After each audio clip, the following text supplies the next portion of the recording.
There's something Easy. missing. Come on. No, season 10 was the best. Here we go. We're going live. We're going live. he Don't say is- anything. Don't say anything.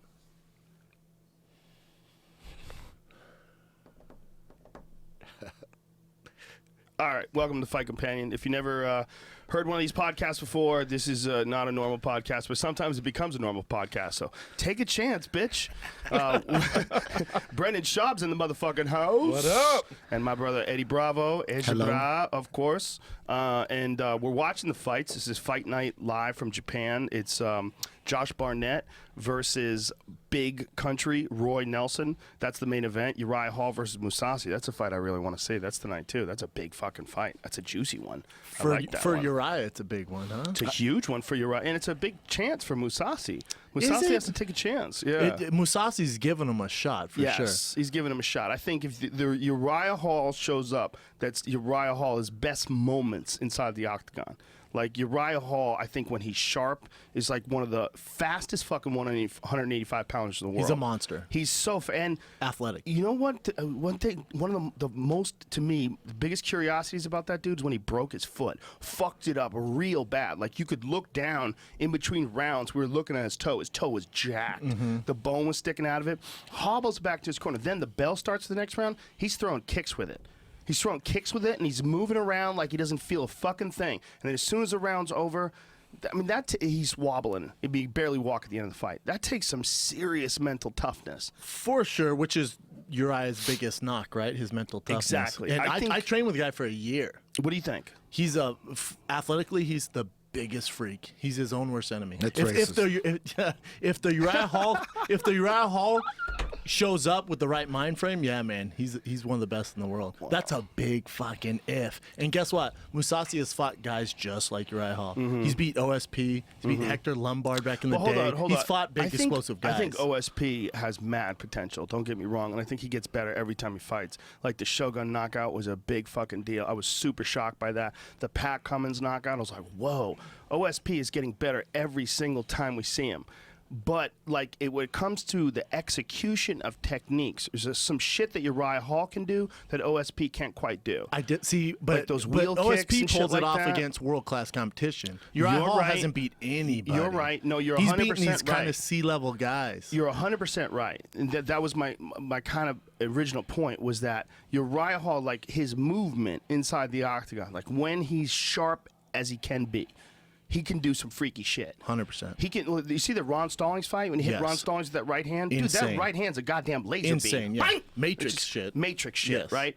It's just a matter of stringing together those moments when it's crucial. And OSP has definitely been able to do that more than him. Yes. 100%.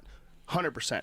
But when it comes to like those spectacular movements that Uriah Hall does, when I see OSP, I see a super strong, really tough guy who obviously works real hard and is better every time you see him fight, right? Like those fucking power left kicks he throws, He's a especially from the crazy left athlete. side. Crazy athlete. Yeah. And he's got total world championship potential. If that guy keeps accelerating at the pace he's at now, Yeah. you could see OSP at a world championship level in a year, maybe even 2 years. True. 100%. But what Uriah Hall does, he does that every now and then. You get these bursts of that next level shit. You get these bursts of that Ron Stallings right hand, the wheel kick that he knocked that kid out on Tough. And again, he's not fighting the highest level competition when he's pulling these techniques off, but they're there.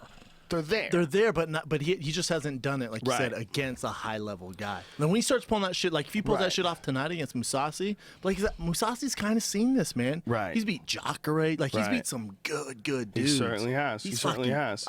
And with Mousasi, he just I don't know what it is. He's just fucking good. I'll take man. Mousasi. His mind. Bro, is it betting already. Bro, isn't Uriah Hall a 10th Planet guy?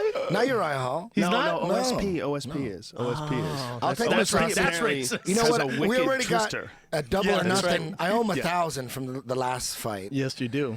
and Are we just we're gonna have double. a running tab? Yeah, double or That'll make nothing everybody on feel Barnett. better. This way, nobody ever has to really like get hurt and pay someone $1,000. Dude, but what if it We'll just comes up keep to like it crazy. $100,000? Well, then you got to suck his dick or something. I mean, we have to work something out. For $100,000? For $100,000? If you would just clean my bet out. I'm not saying I would do it, But you would But you're- consider. but You're I'm up not to saying I the won't idea. either. You would have like you'd have to sit down with your friends. Nah, so nah, is this? I'd have to talk to my wife about it. I'll and take we have to- 100 G's, son. We have to Imagine how gay Brendan would have to be to let you suck his dick for 100 grand. He'd have to agree. Instead of 100 grand. Meanwhile, really, You know what'd be you would worth it probably just to have get the pay pictures. him to suck his dick for 100 grand, bro. He wouldn't do it for being gay. He would do it to get the fucking pictures, man. With No, me that's with a not dick good in my for mouth. anybody, Right? Listen, oh, you would have in this that day and age, forever. those pictures are already out there. I mean, with Photoshop Are you guys today, talking me into get my dick sucked by No, Eddie right now? no, that's how we do it. We do it slow. We make it normal. Nah, but you'd be open to it, right? No, I mean, what the fuck, it's bro? not a big deal. Hey, I bet if anybody knows how to suck your dick right, it's a girl. Has I mean, a anybody guy, ever, has not a anybody ever girl. photoshopped your face, Joe, like really, really good on some dude blowing another dude? Oh, for sure. They have? Dude, it's the golden rule of the internet. If there's a picture of you out there, someone somewhere has photoshopped a dick in your mouth. I haven't That's seen the it. golden rule. Otherwise, you ain't I've doing seen a ton shit. of them on my own website. Oh, okay. On the forums okay. on my website. Nice. This dude named Floppo from England. He probably did 100 of them. Floppo? Like Floppo Dude was was just jacking hilarious. off to Dude was those. hilarious. He would have the most hilarious photoshops. Oh my god! And with me, they always involved like 100 black dicks. Like I'd have 50 arms and shit. It was ridiculous. They're funny as hell, man. He's always done it with like a funny sense of humor. But some people can do it, and they can get it so close. Like girls get really mad because like famous actresses have been like in porn scenes. They just put their body in, they morph a girl's body. Yeah, to they're look so like good. You can do anything now with that stuff. With photo editing, they could literally have you wrestling a dinosaur. All they need is your face. Anything. The chick from Anything. Game of Thrones, when they made her walk through the city naked, turns out it wasn't her body. Right? Wow, is that true? Is a body double? Hey, that's what Red Band said. I don't know if that's true. Well, Yeah. he would probably know. I think it is true. I don't Remember know. that scene? I mean, it makes sense. I don't watch that shit. If don't I was that okay. chick, I would probably be like, look, you can make a dragon. You can't give me fake tits. I agree. Why do you have to see my real tits? That's creepy. I don't want you guys staring at my asshole as I walk down the street. Oh, man. Because she was She's totally not- naked, and you got like 100, 200 people that are working as extras that are the slaves and the peasant people. So they're all going to see her naked too? That's not fun. You know, I can see her asshole, though, unless she's like bear crawling through the city. I've been naked in a couple things. I was naked in this thing that I did for news radio once. I had to be naked in front of. The whole idea was like I was waiting for this chick in her apartment, and I was trying to. I forget the whole premise. I guess I was trying to get her to date me or something like that. So I lit a bunch of candles and I took my clothes off. Do they pay extra for that or no? I don't. No, I don't think so. Do you have I'm some? a dude. Do you have can't- something over your junk or no? No, my dick was hanging out, and when she came in, I covered it up. I had to cover it up, like that was the scene in the movie. Like, whoa, it's you, or I forget the premise. It was on news radio. It was a long time ago. It was But I remember- uncomfortable for sure. Yeah, and then there was another one that I did for the VH1 Fashion Awards. It was like 1997. I did this thing where I played this photographer that was crazy, and I didn't know anything about photography. I was just in it to try to get laid. That was the whole thing. And I would say to the girl, do you have any problems with nudity? And she goes, no. And next thing you know, I'm taking pictures of her while I'm naked. So I had to be naked in front of her. But she was European. She didn't give That a was fuck. back in the day. Back in the day, dude. I was, 97. I was in line behind Tony D'Souza. Remember that guy? Yeah. Remember Tony? That guy's a wild man from Peru. Really good at Peruvian. jiu-jitsu and Yeah. everything. Peruvian necktie. He did exactly. He did 2003 Abu Dhabi, and when we were weighing in, I killed myself to get down to 145. And I'm in line, and he's in front of me, and we both got our underwear on. You see the Japanese press right there. You see Brazilian press. Hoyler Gracie's sitting down right there, and I'm waiting to weigh in. Tony goes first. He drops his underwear, gets naked. No one says shit. He gets naked, he weighs in, he makes weight, and then I come in, and I was so close. I go, I guess it's cool to get naked. I pulled down my underwear. I pulled down my underwear, and the Japanese press come up quick and start taking pictures Of your dick. of me naked, standing there naked. So I started doing kung fu poses and like that's right. most muscular poses. And then I out. did one pose. Then I went like this. Then I did the opposite of the Incredible Hulk. I like got all submissive and just covered my balls like I was really shy. And I got that's the picture they use. They put that shit in loved it. Gong magazine. I'm like this. I remember that, dude. Joe, is there anything that could pay you now to do that, to get naked and film some shit on TV? It's Or not you that just big a past that deal. now? It's not that big a deal. Like, what's the big deal? Someone sees your dick. Like, we're so crazy about our No, bodies. I get it. But if someone was like, "Yo, Joe, we want on have to MTV be a Music real- Awards, no. we want you to be butt ass naked on stage." No, I don't think that would be something I would be into doing. You're past It that. seems very embarrassing.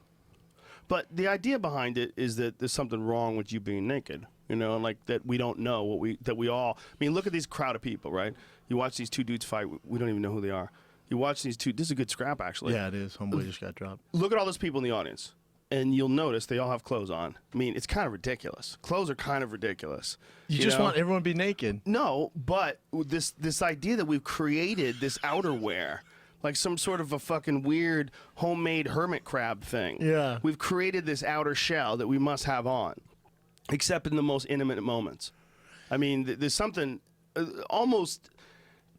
There's almost something where the human race realized how sexual and fucking crazy it is, and like, look, the only way we're gonna get anything done is if we invent clothes. Cover shit up. We just can't have people just fucking every time they run into each other. It Well, started yeah, with a guy jealous with his husbands boner at first. Jealous husbands just cover up their chicks. Well, that makes sense. Right? Well, if you look at the oldest civilizations on Earth, it's the Middle East, right? And aren't those the ones who cover their women up the most? They're the smartest. They're like they're the this. smartest. They Come can't on, see that is shit, that dog. is. They're like dude, this. they don't ever have to deal with jealousy or possessiveness. Well, How it's cool not is fair that? for the chick. It's Oh not fair for man, the chick, that's though, right? genius. No. Those guys fucked up. have like $50 billion. Like, you know, that's the least they could do. You don't know what you're getting, though. You know what I'm saying? It's like a cracker jaw. You know what Did you I'm guys saying? hear Cracker there was like a I think they can Saudi, look at them. royalty guy that was arrested in L.A. for sexual assault. Some woman came screaming out of his place. She was like half naked or something like that. Really? Yeah, he was arrested, and Recently? he doesn't have immunity. And it's one of a series of events that have happened with like really rich people from the Middle East in Beverly Hills over the last couple of weeks. Because the other one that happened was there was a race. I don't know if I talked about it with you. Not with me. We went to Disneyland. They have this thing called Saudi summer, and in the summer in Saudi Arabia, it's unfucking godly hot. So a lot of people come over from Saudi Arabia to LA, and they buy these crazy houses in Beverly Hills, and they bring over these cars. They're these multi-million-dollar cars, like a Bugatti Veyron, like a Sick. $1.5 million car, and they have Arab license plates on them. They don't even have, like, it's not even a registered car in America. Yeah, but can't they do bring them that. over here and they're allowed to drive them around. And so they're driving these cars around and they're racing through the streets of Beverly Hills. And they get video of it. People get video of these people in $1 million cars running red lights. This guy in a Porsche GT3 is chasing them, runs a red light or runs a stop sign. It's fucking crazy to watch. So they're just wilding out here. These people are there's other people at the intersection. These guys are flying through the stop sign with a Porsche. Jesus. In Beverly Hills. Yeah. And so was the cars pulling in, the Ferrari smoking, and all these people were taking videos of them. People, like, the whole neighborhood is out, and they all have their iPhones. They're videotaping it in the street. So that happens. And then right after that happens, this incident happens. And apparently a lot of these people, like, they're asking for diplomatic immunity because they're rich. And, Hey, man. But isn't that Yeah, amazing? I can't do that. Well, this is what, like, they're saying, like, some of these people that do things like that over here, you can't prosecute them because they have something called diplomatic immunity. That's insane. What does that mean? Like, So you ho- can't so just You know what the Homeboy problem tried- means? Is they have a lot of dirt on the people running shit. They're Yeah. like, we're going to come over and do whatever the fuck we want to do, and more or we're going to importantly, talk. and more importantly, they make a fuckload of money. from Shitload them. of money, yeah. Every day, all day, every day. Dude, look at this. Yeah, this is these guys. Watch this. The yellow car. Now watch the Porsche. Look at this. The guy doesn't even stop.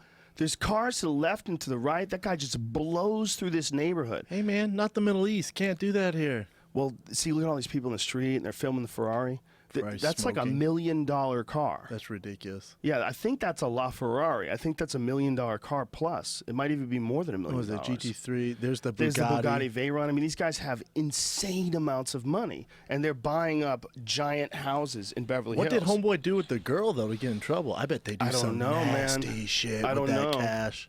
I don't know. I don't know what happened, but I know he got arrested. I have no idea what the actual reality of the case is, but I know the dude got arrested.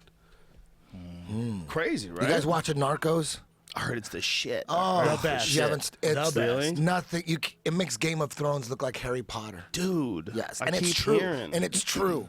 Damn. It's so good. I'm scared to get into it. I just got. It's just 10 episodes. I can't do so it. Far. Oh, I knocked out 10. I knocked out 10 in 2 days. damn. It's so. Are good. you getting done in. with it yet? Yeah, I'm done. I just finished this week. Meanwhile, I'm Incredible. stuck on a bad show right now. Empire. No, The Strain. Is Empire bad? I heard it's You good. know what? It's good. The first season was good. If you don't have anything else to watch, it's good.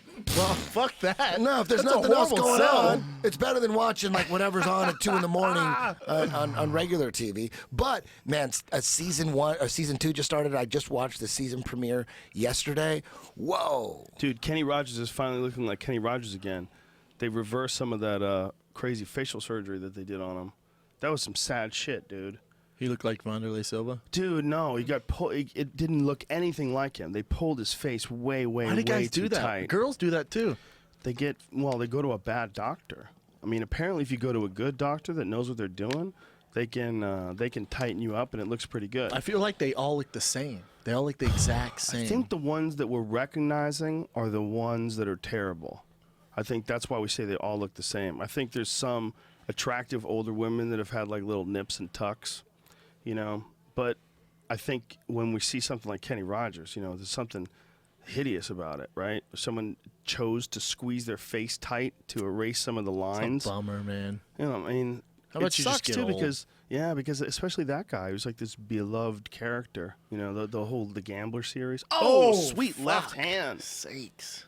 But don't you think those guys, like those celebrities, like they're so used to people seeing them for that, so they don't want to ever let it go? You know what I'm saying? Yes. Oh, I'm sorry. We never sync this fucking show up. We never do. And I don't.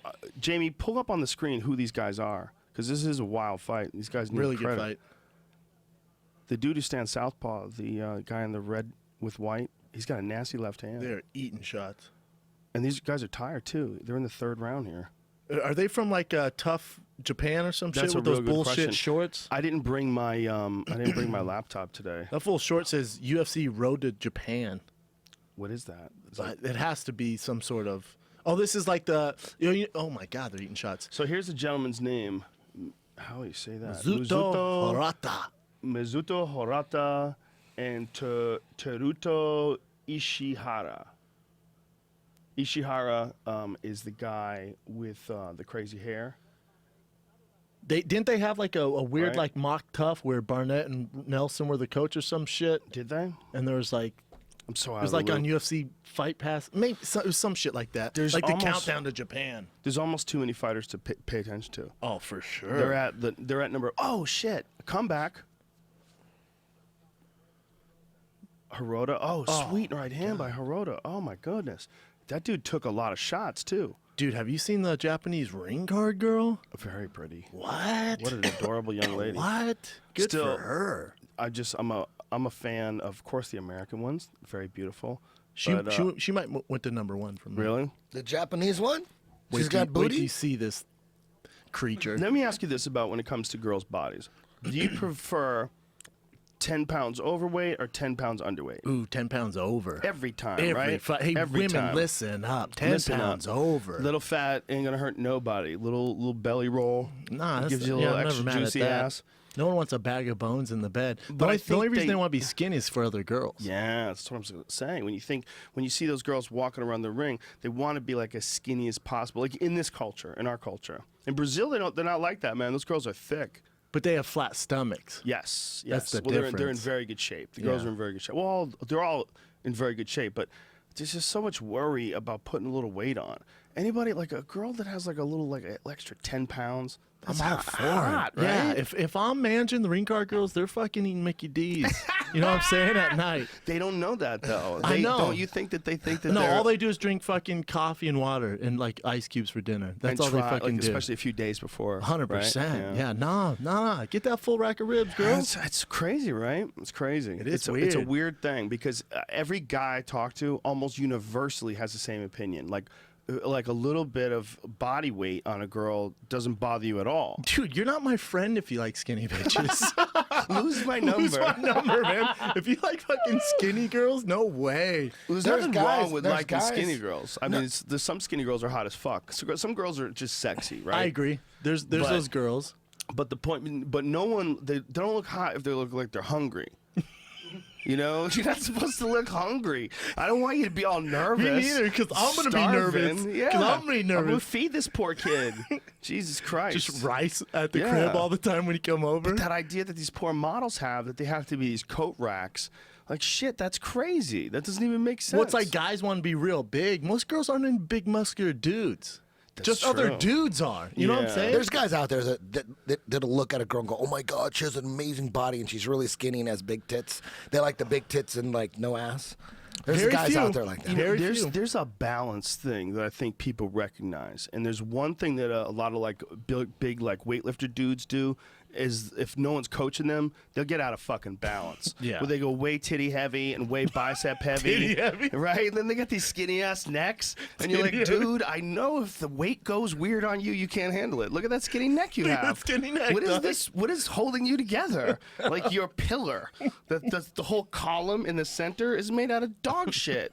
Like, you can't do that. You can't have giant biceps and a little skinny neck. Yeah. It's just crazy. Like those guys that compete in the Olympia, Phil Heath is my boy, but none of those guys are ladies, man. You know what I'm saying? Like, they don't have all these groupies. They're so you know what I'm jacked. saying? They're so jacked. I bet, like, you have to be one of those freaky bodybuilder chicks to be into that. For sure. Or just be a girl. It's just, there's girls that are freaks, right? They're There's freaks, people, but they're people not like different they're shit. But not- there's girls that are like bodybuilder type chicks, but they're just not that big. They just started. They're like a year and a half into it. They're where bulking. it's perfect. Yeah, it looks like they're in great shape. They're probably gonna get too big in a couple years, but they're like white belts If of a girl has bodybuilding. shoulders, man, if she has like big shoulders, I can't do it. I can't fucking do it. You know, I have a theory about like why a girl wouldn't be into a big bodybuilder dude, like that type of a thing. It wouldn't be bigger is better. Because I think, like, evolutionarily, like in the girl's DNA, she wants a man that can survive. Yeah. And I think, and everybody knows that a guy like that, like, there's so much maintenance involved, first of all, in staying that big. It's so preposterous. It's so unnatural. And how many flights of stairs can that guy go up before his heart explodes? Super fucked. You mean for a regular person like built like Eddie Bravo, built like us, a Yeah. regular athletic guy in the gym, you know, I do a few things.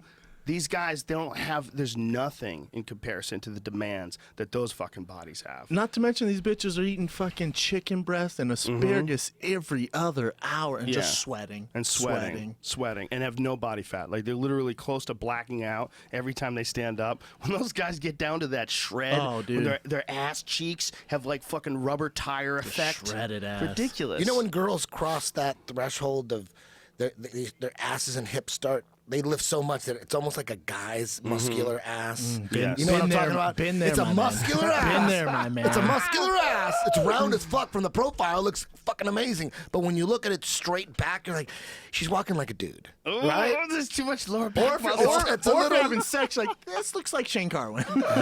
Straight on. That's Oh, dude, hilarious. did I ever tell you? Bodybuilder Did I ever women. tell you about this big 230-pound dude just punked me in front of a girl before? The story? Where no. My aunt hooked me up with this chick. She used to always try to hook me up with chicks, and she's like, I got a new one for you. She works with me. Her name is Dawn, and we're gonna go out. So I went out with Dawn and my aunt. We went to go meet a guy that my aunt was seeing, but he brings this giant 230-pound linebacker, and so it's 3 dudes and 2 chicks. And I'm like, there's a little problem. We're at Bennigan's, and she wasn't drinking, so I'm thinking this is probably not going to happen tonight. So we gotta go on the dance floor, and this girl's a freak, 0 alcohol, and she's a freak. She's all over me, making out with me. I'm like, oh, I got this one. Thought it was in the bag. Oh my Thought it goodness. was in the bag. Oh my We take a goodness. break. Linebacker comes up and asks her to dance. He's on the dance floor making out. They're looking at me, giving me this evil look. Like, I'm like, oh man, this guy's totally dominating me, punking me, jungle-like, right there in front of my aunt and this girl. He's all over Dawn now, and he owns this girl. The club's over. The lights turn on. And he's looking at me, and he's leaning against. We're trying to figure out what we're gonna do, and he's holding the lights, and he goes, "Where you at? Where you at?" Oh my goodness. And I'm like, man, I'm right here doing nothing, just shriveling up. It turned into like a nightmare night. So it's this 1991. There's no cell phones. So the plan was to meet at my aunt's house, right? I'm like, okay. I drove with them. I go, give me the keys. You guys drank too much. These guys have to follow us to my aunt's house. Watch this. Vroom, it was a little Honda Prelude. I'm on the freeway. My aunt's going, you're going to lose them. You're going to lose them. I'm like, no, I'm not. They're right behind me. Lost them. Got back home. My aunt's on the phone trying to figure, because you got to go to a pay phone to then call the house. That can take 30 minutes. Wow. Yeah, so I lost him on purpose. And Dude, I think you hilarious. lost trying to pick up a girl with your aunt and then going to Bennigan's. That's a Those are tough perfect sell. choices. Perfect Those are- choices. those are if it works perfect out. choices. If it works out, if at the end of the story he has the best sex ever, he and the girl. They smoke a little weed and have the best No, sex of it all wasn't time. like that. But if the end of the story was wasn't like that, It was. I had would sex do a with problem her. with the I had sex with mannequins. her. No, I had sex with her for 30 seconds. For 30 seconds. You did? I wanted. Dawn? I When wanted did to that get happen? revenge on her. Oh, after all this? Well, no, I didn't finish it. We get to my aunt's Jesus. house. I take her right back to the. Wow, I know I I had no had. idea. I know I had 20, 30 minutes before they were gonna figure out where the hell she lived. I lost them on Right, purpose. right. So I'm gonna get a little revenge here. So she was all over me. She was just a wild girl. I had sex with her for 30 seconds, and as soon as I was done, she had just begun. I said, I gotta move my car really quick. I'm gonna get a ticket. I'll be right back. So I See got in ya. my car. I was gone. Never heard from her ever again. I've never met a hot Dawn. Oh, I knew a hot Dawn. Really? Oh, yeah. What was her full name though? She was hot Donna. as fuck. No, I don't remember. It was just Dawn. She was hot as fuck. She was way too smart. Damn. I was way too stupid at the time. I was like 21, and she was at least my age, maybe a year older. She used to work for this comedy club that I worked at. She graduated from Harvard with a degree in women's studies. Jesus. Yeah, we had terrifying conversations. I bet. She's way too smart, way too Dawn's not educated for fucking me. around. At the time, I knew it too. Never even tried to hit on her. Never tried to pick her up. I'm like, dude, I'm You're way- intimidated way too stupid by for this the girl. brain. Oh yeah, for sure. She was hot too, and yeah, I just wasn't ready for that. Damn, our boy Kakuno back Kakuno, at it. Diego Brandao. Was his last fight Tony Ferguson? I think it We got was. Merc. God damn, Tony Ferguson's scary. Tony Ferguson is he's capable of fighting 100% of his ability when he gets in there. Ooh, he That has a guy- tough fight next, He's got though. a very tough fight. But Tony Ferguson does not fold up shop. He's like as steady as a rock. He's so game. He's so game. I haven't seen a guy game like him since probably Diaz. Oh, he's since scary. Nick Diaz. Yeah, Yeah. it's insane. He's scary. Tony Ferguson is scary. His his- work ethic is incredible. You could tell. Yeah. You could tell. For sure, he You gets tell. better every fight. But He's this next got- one's a real. yeah. I mean, this is where we Yep. decide where he's going to go. You know what I'm 100%. saying? He Couldn't wins this agree one, more. you know, off to it's the races. Habib Nurmagomedov, for people who don't know what the fight is. Habib Nurmagomedov is undefeated. He's a former world Sambo champion and one of the best grapplers in MMA. He's a fucking octopus. And he beat the champ already, Dos Anjos. He's beaten Dos Anjos and he ragdolled him. He ragdolled Dos Anjos, especially in the second and third round. He starts breaking guys with his pressure. His fucking takedowns are nasty. His ground and pound's nasty. He's so dominant in grappling. But he's coming off that injury, a long layoff. So Big, if big there's any point. time to catch him, it's Yep. now. And, you know, who knows how much damage he had done to his knee, because there was more than one injury. There were several injuries. Like, it wasn't just like heard it, got it repaired, did the proper due diligence, and then came back. There was another injury, I believe, during rehab, right? No, so he heard it, Right. had surgery, went to rehab, did all that, got better, hurt it again. Yeah, see? Yeah. So we're dealing with a real problem here. And it also could be one of the reasons why he's so fucking good. He's so good because he's this relentless, ferocious bulldog dude. You know, I mean, that motherfucker doesn't take a step back. He attacks. That's all those boys at AKA, though. Yeah, well, you're right. Think about it. Well, but particularly him, especially with the grappling. Kane, too, though. Kane's got like that, too, yeah. And, but look at Both his injuries. knees, and look at Kane, man. and look at DC. Look at DC. had a knee injury. But that's, you know what, man? It's like, isn't that like a part of that package? Like, a part of that package is your red line in your body. That's what comes with the territory, right? You're going to break some shit. I You're- sparred DC one time. I was like, what the fuck? What the fuck are we doing here? It's pressure, huh? Just coming every Yeah. round. How many want to go? Shop 8? Nah, man. I'm 8? cool. Jesus he just keeps Christ. coming. Keeps coming. Well, I've that's never what- seen anything like it. That's what happens when you work with Kane. You know, him and Kane both feed off each other, and I think that was like a huge contributing factor to who he is right now. You Oh, I know? agree 100%. You think- get that Olympic drive, and then those two get together. Both of them together. What? Just fucking sharpening Then you each other. toss Rockhold into the mix. Oh, yeah. Fuck, and a bunch yeah. of other guys there now, too. Ton bunch of of other other guys. guys there now. But Rockhold right now on fire. That's a big fight. That fucking December I think it's the fight. best fight in middleweight history. Ooh. Yeah, I think you're right. I think other than the other than the Anderson Weidman, the first fight, before Weidman knocked him out. But before that fight, that was the biggest fight in history because Weidman was a crusher. We knew Weidman was a crusher. We saw what Weidman did to Munoz. We saw this dude who just looks unstoppable. He's just tough as shit, super solid wrestler, knockout power. And then Anderson was the motherfucker. And before that fight, that was the biggest fight. But in middleweight somewhere history. before that, when he got in there, I feel like we've seen the best of Anderson. I think now We didn't know that though. We the didn't fight know that. before that was the Bonner fight, man. The fight before, but he Joe, looked like look he at was in the me. Matrix. Joe. No, you know what? I know it's Bonner, but you're though. right. You're right. Bonner's not at the same level, but the way he won was so shocking. It was insane. That I everybody agree. was terrified of and him Bonner after was on that. some shit.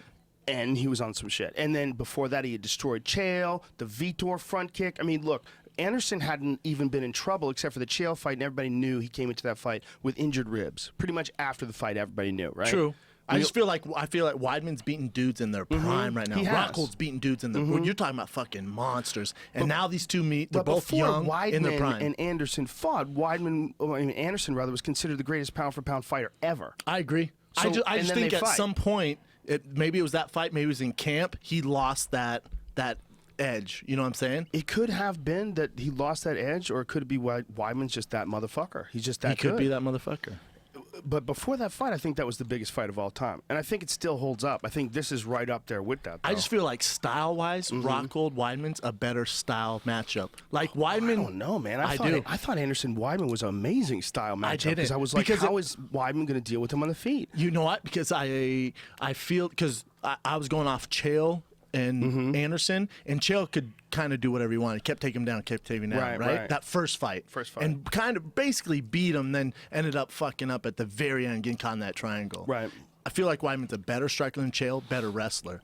So I feel like you put those together. If he wanted to, he could make it a boring fight and win that fight every time. You got a good point, and you got a good point, especially about Weidman's submission ability. Ooh, he's nasty. His submission ability is definitely better. Chael's is underrated. I mean, Chael did submit Shogun. He caught him in that guillotine. I don't think anyone expected that. Chael can submit guys. Who did he arm triangle? Did he arm triangle Stan? He's a motherfucker, man. He's a strong, powerful wrestler. Chael's had inconsistent performances, but like when he was at his best, like in that Anderson fight especially, dude, he's how about the Marquardt fight? He's fucking nasty. I mean, Chael Sonnen can fight his dick off. Oh, I agree. He's a tough Chael's motherfucker. as tough as they come. I love Chael. And Weidman is a really good wrestler, but I think like Chael at his best, he's showed the same level of wrestling ability. But as far as a At mixed his martial best.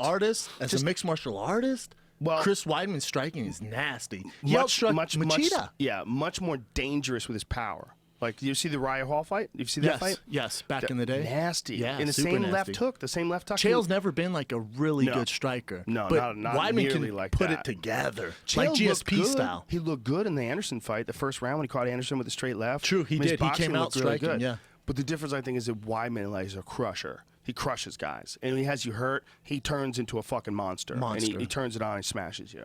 You saw that in the first Uriah Hall fight. You've seen it in a bunch of the Munoz fight was one of the most terrifying. That elbow? Fuck, man. I think Weidman Rockhold is definitely a fight for the ages. But I'm as excited about that as I was the Anderson Weidman fight. For some reason, I'm more excited about it. I couldn't get any more. I mean, both of those fights to me, like that's agree. like the top of the heap. I agree. I see that. But you know what I'm saying? I don't think this is the biggest one ever. I think they're both like the same level of huge. I think the Anderson Weidman fight is just as big as this. That fight was a crazy fight, and the way it ended with Anderson clowning him and Weidman catching him with that left hook. I mean, while it was happening, I could not fucking believe my eyes. I think it kind of fucked Weidman because no one took him serious, and then they fight the rematch. Then fucking Anderson's leg falls off, right? And then we're like, fuck, man. But then Weidman finally kind of gets his credit when he fights Machida, right? And then he destroys Vitor. Yeah. But he's still like Weidman to me should be the biggest star in the UFC. Yep. The all-American dude beats the very best at 185. I don't give a fuck what division you want to talk about. 185, he's American. He speaks well. He's super smart, right? He's a family guy. I don't know why he's not a bigger star. You got a really good point, man. That's a really good point. I mean, it's not like he doesn't have the ability. No, he's like fucking our Nolan Ryan. You know what I'm saying? Do you think it's because Old like school people reference. just don't know? I don't know what it is. He's not a shit talker, right? Like he's not a big shit talker, but No. inside the octagon, he is a motherfucker. Dude, he's got something. There's something about him that you can tell. Like when guys go eye to eye with him, like they see it in him. It's weird. It's like there's a few guys like that. Like when guys lock eyes with them, like they agree. see it in them. Yes. And he's one of those. And that's why the Anderson stare down with him was so interesting. When Anderson got mouth to mouth with him. And Weidman looked at him and goes, "I'm not afraid of you, dude." Yeah, man. But there was a reality to it. That Anderson was like, "Oh shit, He's in some shit. what have I done?" You know, Weidman wants to fight he wants to fight John Jones. Yeah. He wants to fight John Jones in Madison Square Garden. That But he- it's and still he illegal, 100% thinks he can beat him. I Well, know. it's illegal, and John Yeah. Jones has some shit going on. Right Yeah. now. Well, I don't know what's going on with the John Jones situation, but I know he comes fresh out of prison, beats the fuck out of anyone in the world. he might not have to go to prison. What do you guys think about who the? knows? We I haven't don't know talked what about the rules are. Do you? I have no idea. I wish him I want to see him back, man. I just don't That want him to keep kind of repeating talent. this kind of behavior. I like John. And at his best, John's a fucking really interesting, intelligent guy with a crazy amount of stress, a crazy amount of responsibility. We hanging don't over have his we don't have a shoulders. fighter like him in the UFC right now. We just don't. Well, he's definitely different than everybody else. What about Nick Diaz? What do you guys feel about that? It's the worst Bro. travesty I've ever heard of. It's an ego thing. In any of the regulatory decisions that I've ever heard about. Isn't in a the state. senator getting involved as well too? Isn't he Yes. talking shit? They took his Yeah. livelihood from him. Well, 5 years not for only Nick that, Diaz is over, there's man. Yeah. Not only that, they did it based on one test that's not nearly as accurate as the other two tests. The other two tests, which were run by the World Anti-Doping Agency, the ones that take blood, those are way more accurate. And those, he passed 2 of them. He passed 2 of those blood so tests. fucked up. And then they take this urine test and they run it through this laboratory. But urine is just not nearly as accurate. It's just not. So them getting on him for that is fucking crazy. And them, I think they were upset that he took the 5th. You think they'll 4 minutes, 56 seconds right now in the Kakuno-Diego Brandao fight. This is an interesting fight. Kakuno, if you've never seen him before, he's got a weird style. Oh! Brandao cracked him. A style that does not work, everybody. Well, Tony Ferguson lit him up. That Well, style he's did getting not lit work up with right Tony. now. Oh, shit, he got cracked again. hey, Diego for sure, keep your Brandao hands throwing up, some though, bombs. Jesus, Diego's ragged Huh? on. Big right hand. Oh, that Diego's fence. got him fucked up. That's it. Diego Brandao. Homeboy needs to Vicious change his stoppage. style. Good God. Vicious stoppage by Diego Brandao. That was like Damn. Tommy Hearns, Marvin Hagler, and shit. Oh my It's like God! bully beatdown in Tommy MTV. Hearns, Marvin Hagler went a full round. Believe it or not, went into the second round when God, Hagler that was stopped an him. ass whooping. Jesus hey, Kakuno, Christ! maybe let's go back to the drawing board, huh? Put your hands up. Well, Kakuno, he used to have a lot of success with that. He has like a 45-degree front kick that he throws. Have you seen it? It's like a combination of a roundhouse kick and a front kick. It's real weird. And we hit guys right in the liver with it. And it's fucking nasty, man. Yeah, Eddie, you've seen it before. You were Yeah. the one who told me about it. You were the first one who told me about it. You're like, have you ever seen this guy in Japan? He's throwing this kick. You go, I don't think it's a roundhouse kick, but it ain't like a front kick. It's like something different. It's in between. He's throwing like a Yeah. side snapping front snap kick with the balls of your feet to the Well, liver. Not anymore. You know what? When you throw a round kick, and you hit with the shin, it's probably the most powerful way you can throw it because your foot doesn't give in. Like when you throw a kick with your foot kind of gives a little, and you can hurt someone, but it's not nearly as effective with like the ball of the foot as it is with the heel. For sure. The heel's way more effective because the heel doesn't have any give. Like this, you can have a little bit of resistance because of your foot, and it's like hitting someone almost like with like a cushion behind it. Yeah. But the way Kakuno was doing it, you could tell he had done it so many times, and his technique was so sharp. There was not much movement in his foot, and when he would pull his foot back, he would, really dig the ball of the foot in there. It was like really high-level stuff. Like a lot of Kyokushin guys are really good at that. They developed that ability to throw those front snap kicks with like it gets so the technique gets so sharp that at the end of it, they're so good at like thrusting the ball of the foot in there. Yeah. I think it's another one of those kicks, man, we're starting to see more of. Like Cowboy uses that a lot now. He used that on Jim Miller. He's throwing that like front kick to the body. It's a teep, but it's the same thing. You're hitting the guy with the ball of the foot to the Anderson body. did it. Connor did it to Chad. Connor did it. Connor does it a lot. To the body, yeah. Anderson did it to the face. Yep. Anderson did it to the He was face. doing I think it to he the was the liver. first, He kinda. was aiming just for the liver, pop, pop. But he hasn't done it in the UFC. He's done it a few times in Japan, and he's got some heavy hands too. That he has a great combo where he'll open you up with the hands, and then he'll just to land that thing, and then vice versa. Well, he hit Tony in that fight. I mean, he definitely caught Tony with some good shots. Tony can take a punch too, man. I just think Tony hits even harder. Tony's Yeah, just, he might be the hardest hitter at he's that weight. ferocious. Monster. Tony Ferguson's ferocious. Back He's to, fun. Hey, back to that Diaz thing though. What do they do? I don't What can know. you do? I think they sue. I think they take it to court, and I think they win easy. I don't think there's a problem with winning. I think if you look at the facts, the fact that he passed 2 WADA tests that are much more stringent, the fact that there's a threshold, like they don't want you to be high while you're competing. I think that's reasonable. But the threshold's very low. The threshold's so low, or so high rather, that like you could have smoked pot a couple of days ago. Yeah. And you should pass, according to Jeff Nowitzki. And Jeff Nowitzki should know, right?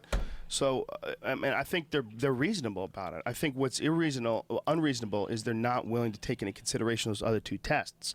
Like if there were if they looked at the chain of custody from the time like the blood was drawn, it was all done to the WADA standard, which is world anti-doping, right? If it was done to that standard, they should accept that. 100%. Those are better, more stringent tests, and in fact, they shouldn't even need to perform their own tests as long as there's no suspicion of corruption, there's no suspicion that someone's changing results or trying to protect a fighter, and the UFC doesn't do that. Look, I mean, if they did, I mean, God, geez, look at all the fucking different people that have been popped. True. They wouldn't want those guys popped. Although, did you hear the Belfort thing? Did you hear that thing? I was just gonna bring that up. I don't want to. What's the latest? You're right. I don't want to piss on your parade. I was saying it. But while you're saying, I was like, well, when you're best friends with Lorenzo. Well, he had apparently they had accidentally sent out some results of one of Vitor's tests before he fought John Jones, and he had been flagged as having high testosterone. But I think this is while he had a testosterone exemption. So I think the issue is not that he used testosterone. I think he was allowed to then. That was back when the UFC was kind of involved in, they were allowed to have testosterone use exemptions. Yeah. I believe TUEs. So I don't think he was doing anything illegal. I think it was just high.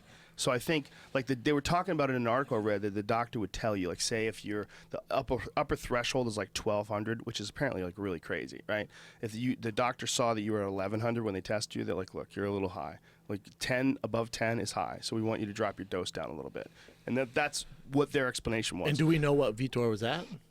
Well, I know at one point he was tested at 1475. Good God. Yeah, which is like that's fucking super silverback, like a gorilla. Yeah, werewolf, hyena dick. That's fucked up, man. That's dangerous as fuck.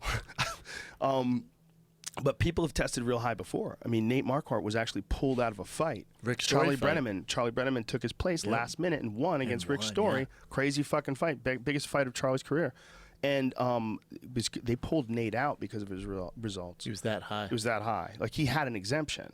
Yeah. And they looked at his results, and they're like, what? And what are you doing? And I know Nate, I know Nate well. I know the well, you know it's what? Tough. It's when fighters are relying on doctors. Yes, Here's another there issue. You go. You don't. Could you tell him how much to take? The only one who knows how much he's going to take to put him in his legal limit is his doctor. Now, if his doctor gives him the same amount every week, and then he's giving it to him on a Monday, and Nate's getting tested on a Friday, he's had a chance for his levels to naturally go lower. There you go. But when a guy's about to fight, the doctor may likely say for best performance, like if you want to fight at your best, you should have it as high as possible. So take your injection right before you weigh in or something along those lines. And that way it'll be at its peak the next day. Or even if you're used to getting a shot on Monday and you're flying out to the fight on Tuesday and you do it a day late, can fuck with the results. You know what I'm saying? That Nate's not used to. Yeah, but the point is that like when he was at the peak, like whatever his peak was, that if that was the normal that he was taking at that level, like that's not even human. No. Like these are what you call hyperhuman levels, what doctors refer to as hyperhuman levels. Like you get to certain levels, like 1,500, 1,600. Like Jesus Christ, you go to those like freak bodybuilder levels. What are they at? What are gorillas. The bodybuilders at? Do Dude, we know? Those guys aren't even. They're not even human. They take so much growth. They're not. They're so ridiculously muscular and so just overwhelmingly cartoonishly powerful. Like you look at just striated, they get addicted to that, man. Dude, I look at those guys and I think, what's the end of the road like for those guys? Like, how long can you run at that line? I think you just get fat after a while. No. Look at look at what's his face, homeboy from England, Dorian Yates is one of the best of all time. Yeah, he's in his 50s now. He's fit, healthy. He looks thick. He's thick like you. Yeah. He's not thick like freakish. Yeah. He's thick like an athlete now. Yeah. He looks good, man. And he's super open about it. Talks about all the shit he took. Talks about what everybody does. I mean, he's super open about it. Tells you exactly what his dosage were. He wasn't, that he wasn't any higher than anybody else. But he also highlights that the reason why he got so good, the reason why he was Mr. Olympia, was he was willing to fucking work harder. Like, it wasn't just the drugs. No, they're all on juice. They're all on juice. There's a difference. It's a work ethic. However, not a sport. Not a sport. Not a sport. Not a sport. It's something different. It's hard to put it, like, how can you say that is like boxing? Like, boxing is a sport. Soccer is a sport. You're trying to win, right? You're trying to do something faster and move quicker. When you don't move, like, your whole thing is standing still. This is your shit. Your shit is this, standing still. It's an art form. it's not True. one that I'm really into. Like, I'm know? not. You know, when you think about it, it's pretty homosexual, man. It's other dudes judging dudes' body. Think about it. You know what, man? There's definitely a little weirdness to it. I wouldn't say homosexual. It's What would you say? self-congratulatory. There's something something silly You about ever seen it. my boy? You ever seen my boy Kai Green before? Some shit that he did to make ends meet.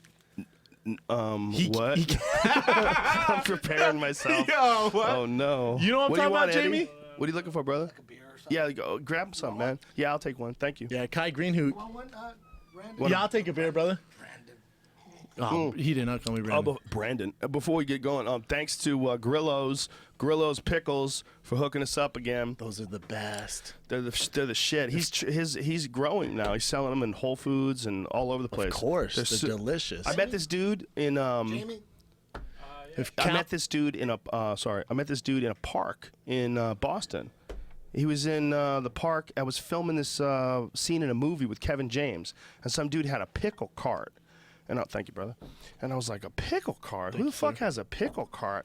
So I walked up to the dude. awesome. Yeah, it was pretty cool. I was like, that's pretty interesting. He goes, yeah, would you like a sample? He was smart, man. Their pickles are so fucking good. He's just handing out pickles. And we were like, oh, shit. He's very clever, man. Delicious. So I do a show at the Wilbur Theater, and dude gave out free pickles. Instead of like selling pickles, the dude just gave out free pickles in the lobby.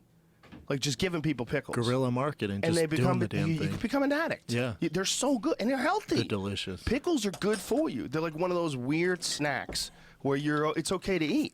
Like there's nothing bad about it. 100%. I believe you. You know the pickle what? juice I'm has not electric. sure. No, I wanna believe you. I want to believe. Well, you, certain too. ones have sugar in them. Sure, I'm right. Certain ones have sugar in them, but the pickle juice people drink for electrolytes. We used to have it on the sidelines. This is the Tyron Woodley Johnny Hendricks fight. Didn't Woodley say that Johnny Hendricks bit him?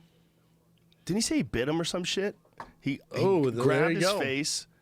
But see, you know what, man? That's like a frozen moment in time. It's real hard unless you see the actual video of what it looked like when the hand made contact with the face. Because everybody knows that, like in the middle of like a crazy grappling session, shit happens. occasionally a hand will go where it's not supposed to go. And who gives a shit if you Look at the bit kind him? of shape he's in. Wow.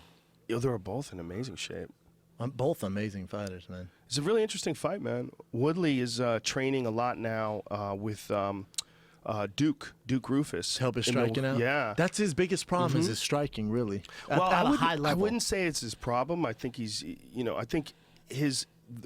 almost got like too much of a gift in his power and speed. And when you use that gift, he can do shit like the way he can move. He can move like as fast as anybody, if True. not faster than anybody. But that requires a lot of energy. And you got to know when to do it and when not to do it. A lot of you know? oxygen. Yeah.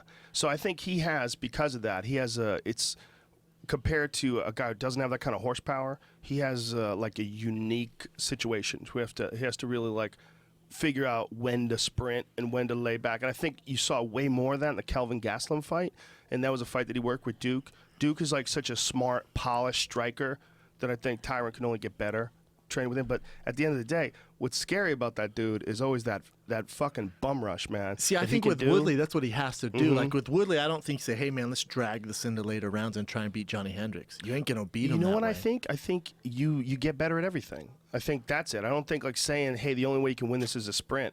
I think that guy's getting better, and I think they're So all you getting think better. he can up his cardio? 100%. I think Really? he changes his approach. Just slightly, be a little bit more efficient, and just know when to sprint, when not. And I think that comes with experience too, don't you? I agree. He has a lot of fights though. He does have a lot of fights. But, coming into it as a wrestler, when you think about the actual amount of strike, here you see him, like, look how fast this fucking dude is. Jesus He's a fucking Christ. monster.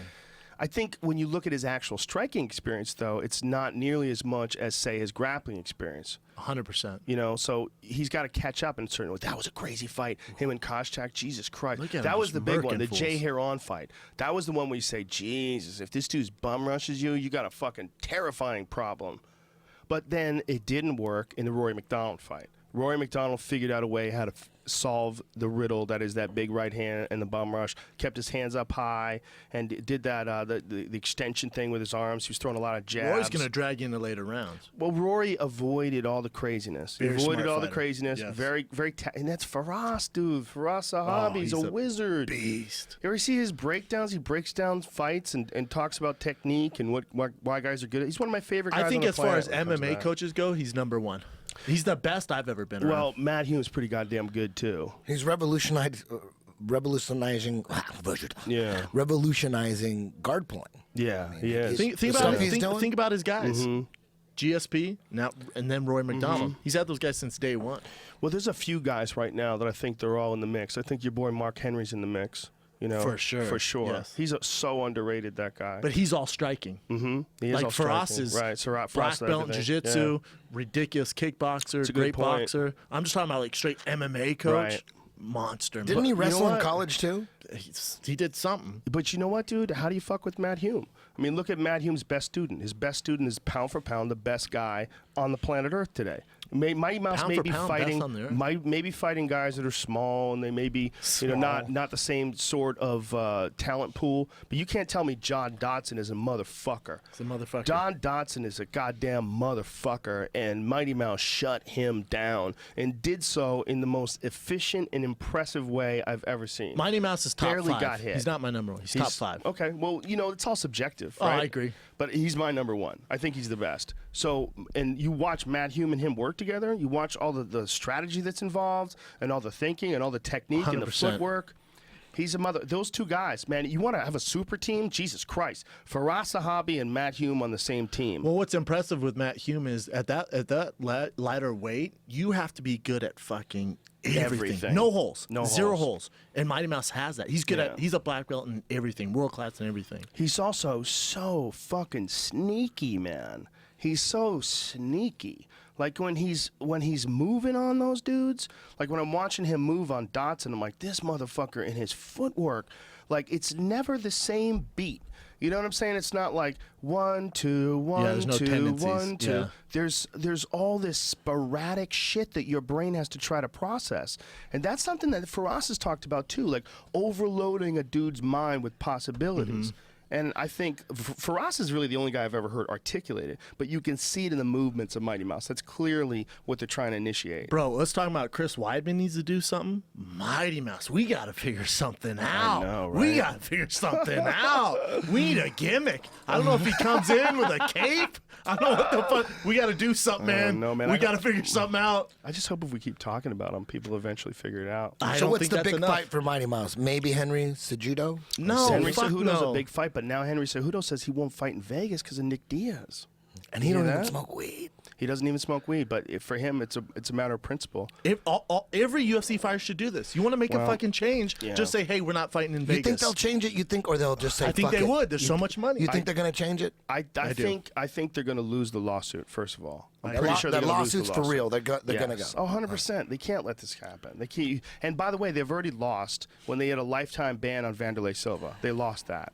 You can't do that. You can't give a guy a lifetime ban. You can't callously take away a man's livelihood when he didn't even test positive. I agree. Vanderlei didn't do the right thing by avoiding the test. He ran.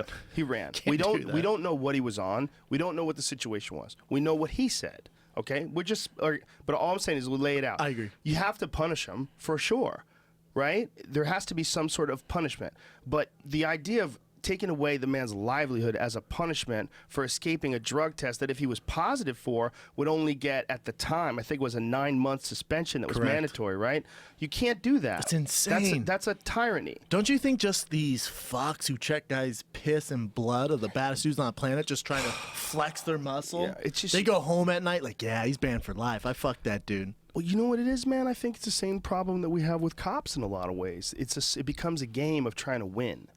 Because like when you hear about prosecutors and when you hear about like cops that are like hiding evidence and prosecutors that are avoiding evidence or they withdraw evidence that shows that the person that they're trying to convict may be innocent. Yeah. You hear about those stories, you go, how could someone do that? It's an ego They thing. do that. Well, also because they want the score. They want to win. Why do people cheat when it comes to like card games or pool. Yeah, you wanna win. Why do they do? Yeah, they do it because they want to win. It becomes a score thing. And when you're arresting people, it becomes a score. So fucked up, man. Yeah, it's fucking But terrible. think about if all the fighters got together, like, you know what? You want to treat our boy Nick Diaz like this? We're not fucking fighting in Vegas. But the big dogs do this. Yeah. Connor, Ronda, Ronda, right. Fucking Kane. We're like, no, Well, we're not. Mighty Until Mouse said he you wouldn't do change it. this, until you change this, we're not coming there. Mighty Mouse. Guaranteed, we see fucking change really, really fast. A lot of people were disappointed in something Mighty Mouse said earlier this week. I didn't read the quote. He said though. he would fight.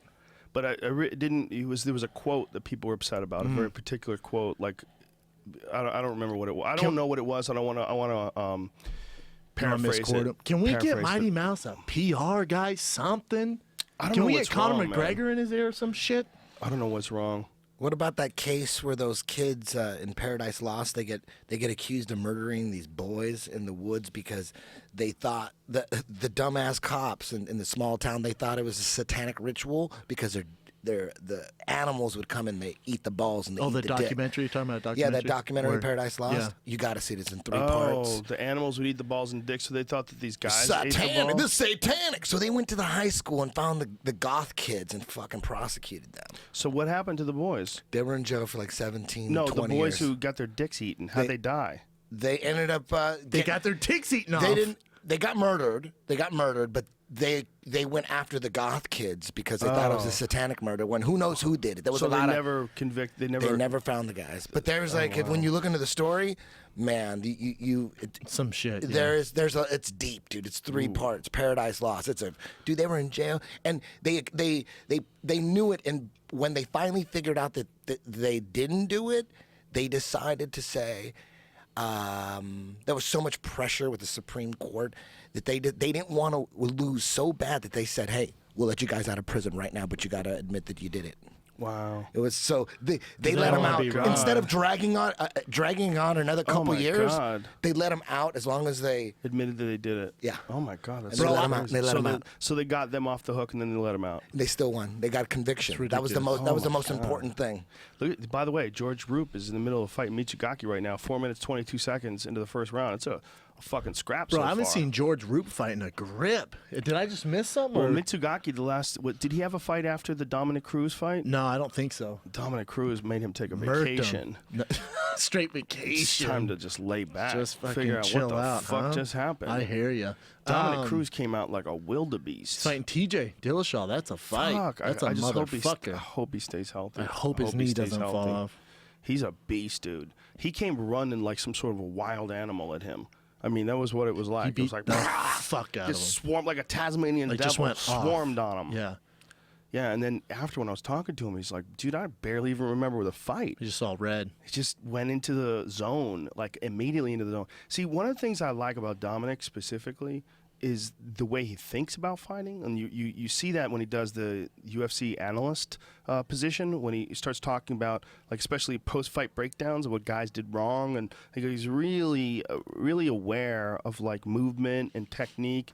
Very, very on top of the sport, you know, Him and- constantly. Yes, him and DC are probably the 2 smartest guys I know about the sport. As far as current fighters talking about Mm-hmm. the sport, you listen to Dominic Cruz talk, you're like, Jesus Christ. Yeah. Like, he was helping Chael out before. I forget who Chael was going to fight, but we were working out together, and he was discussing these angles and his footwork. I was like, Jesus Christ. Yeah, He has his PhD in footwork. Yeah, he's a wizard. And I think he opened up a lot of guys' eyes as to how frustrating that shit was. You know, I think a lot of people, well, you know, he's one of those, there's these innovators, there's these fighters that'll take like these steps. And when they take these steps, like you see everybody else go, oh, It's a okay. copycat league. Yeah, oh, Yeah, for sure. I mean, for sure. well, as a sport, I mean, I think the sport is still, first of all, there's more variables, I think, in mixed martial arts than there are in any other combat sport by far, right? We could easily agree to that. And I think that just the unique demands of combat sports, the ability to keep your emotions in check and to deal with getting your fucking bell rung, getting blasted while you're in there. There's those variables. There's so many. And then the different ways you can fight. The fact that you can take a fight to the ground. The fact that you have to avoid a guy trying to take you to the ground. The fact that while you're thinking about the guy trying to take you to the ground, he can punch you in the face because you're looking for it. There's so many variables going on that we're not even remotely done with figuring out what's the best way to do this thing. I don't know if we ever will. I don't think we ever I will. think it's constantly evolving.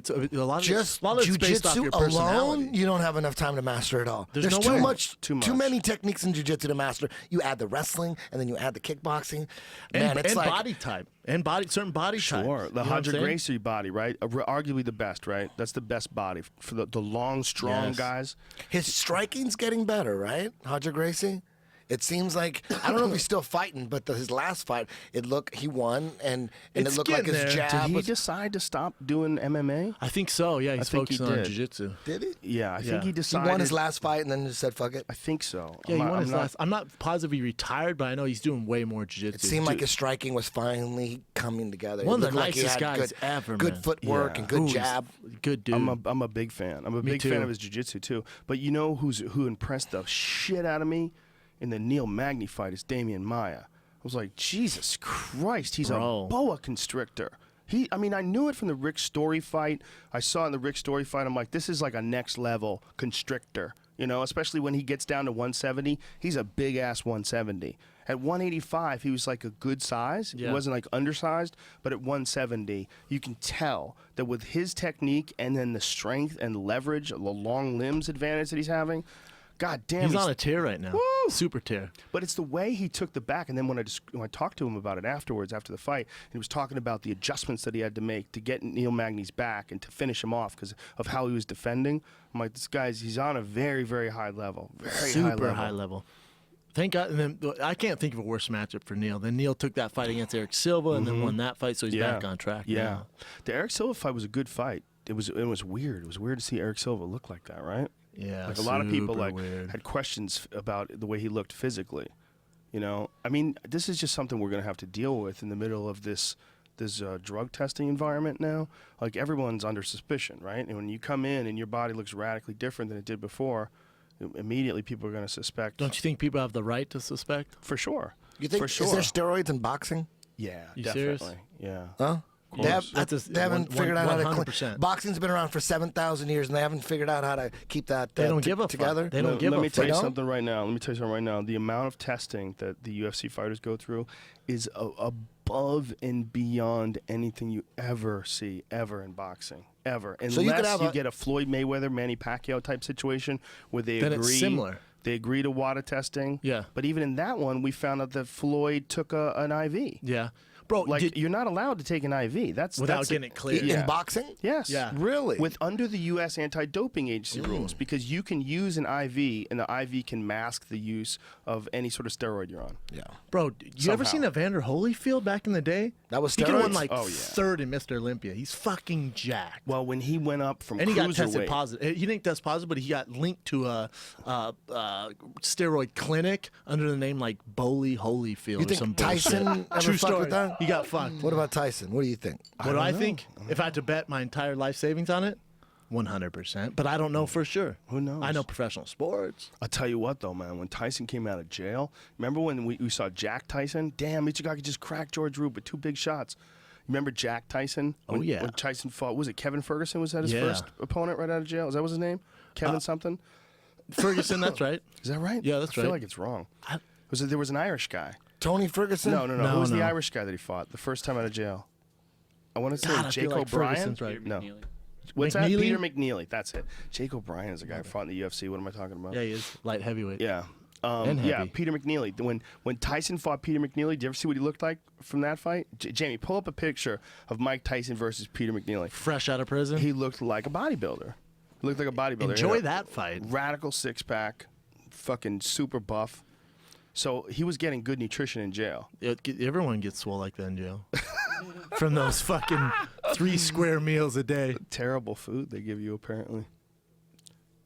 Who the fuck would sign up for that fight? Tyson. Oh, hey, shit. that's like fighting John Jones out of jail or prison. Enjoy that. I know, right? It's gonna be a motherfucker. Well, also the amount of people that were paying attention to that because they felt like Mike Tyson got railroaded.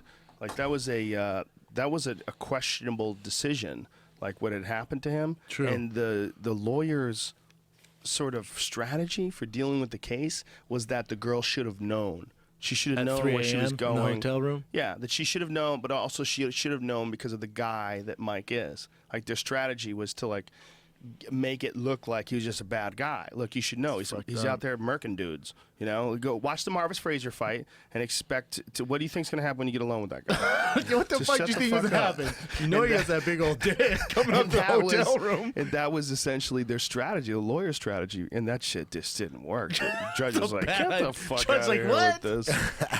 But the girl had apparently, allegedly, she had a false rape accusation already before the Tyson So one. it's her thing.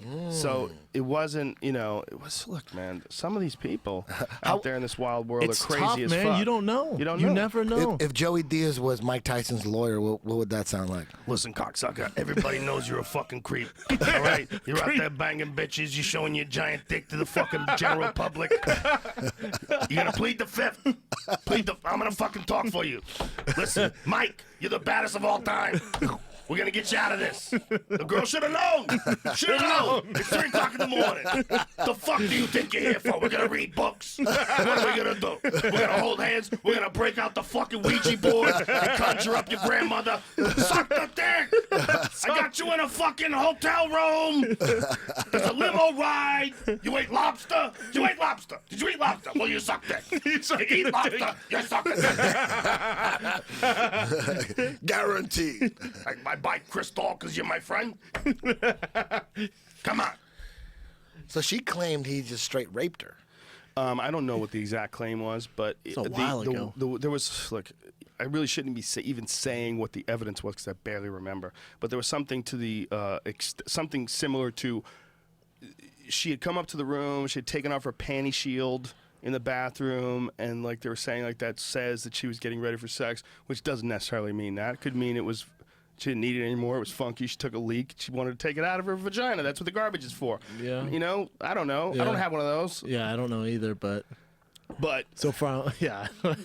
There was no. I don't think there was anything that you know could have. I don't think there's anything that could have been done while it was going on to make it. If you're not there, right, to make it accurate, if you're not there, if you're not the woman or you're not the man, when you're describing something that happens, when someone's alleging that someone raped you, You're kind of fucked when you're Mike Tyson. You accuse of rape because we're all like, yeah, I can see it, but did he do it? I don't know, man. I don't know either. And I think that The court says he did. The court said he did, and they put him away. He still says he didn't. You know, and I think, like, I don't know. You know, I don't know. There's when you find out that someone had already gotten off of a false rape accusation, that doesn't necessarily mean that they can't get raped still. You know what I mean? Like, true, that but it still means could bitches happen. be crazy. But it would be like a crazy cry wolf, right? Bitches True. do be crazy, but who knows what the original circumstance was? And she was really young She's at the super time, hot, too. Super so you hot. never know. Maybe she was Who dating knows? some other animal or something. knows? But I tell you, you're guilty right away, especially in the public. If you're an athlete, Yeah. big dude, scary dude, you're guilty right How away. about the scariest boxer of all time? I mean, Mike Tyson in his prime was the scariest dude of all boxer time. of all time. Hands down. No one came close. When he would go in there with that towel cut off, no fucking socks I on. was scared at Jesus Christ, he was a monster.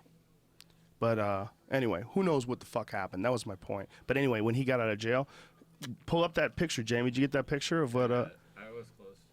You were close? Well, It's he's so shredded, Bro, dude. that motherfucker Fedor's on some shit right now. You seen How him? dare you? I'm not saying he's on some How shit. dare I'm saying you he's on are that saying. prison workout program, bro. Oh, is that what he's on? Yeah, he's jacked. He's getting 3 square meals a day. There's Oh, Mike. hell Look at no. that. Jesus Oh, Christ. hell no. Oh my God. Pull up. Go full screen with that picture. Oh my God. Why just say Tyson got prison officer pregnant? Damn straight he did. Look at that Did he? fucking monster. He did? I Who don't know.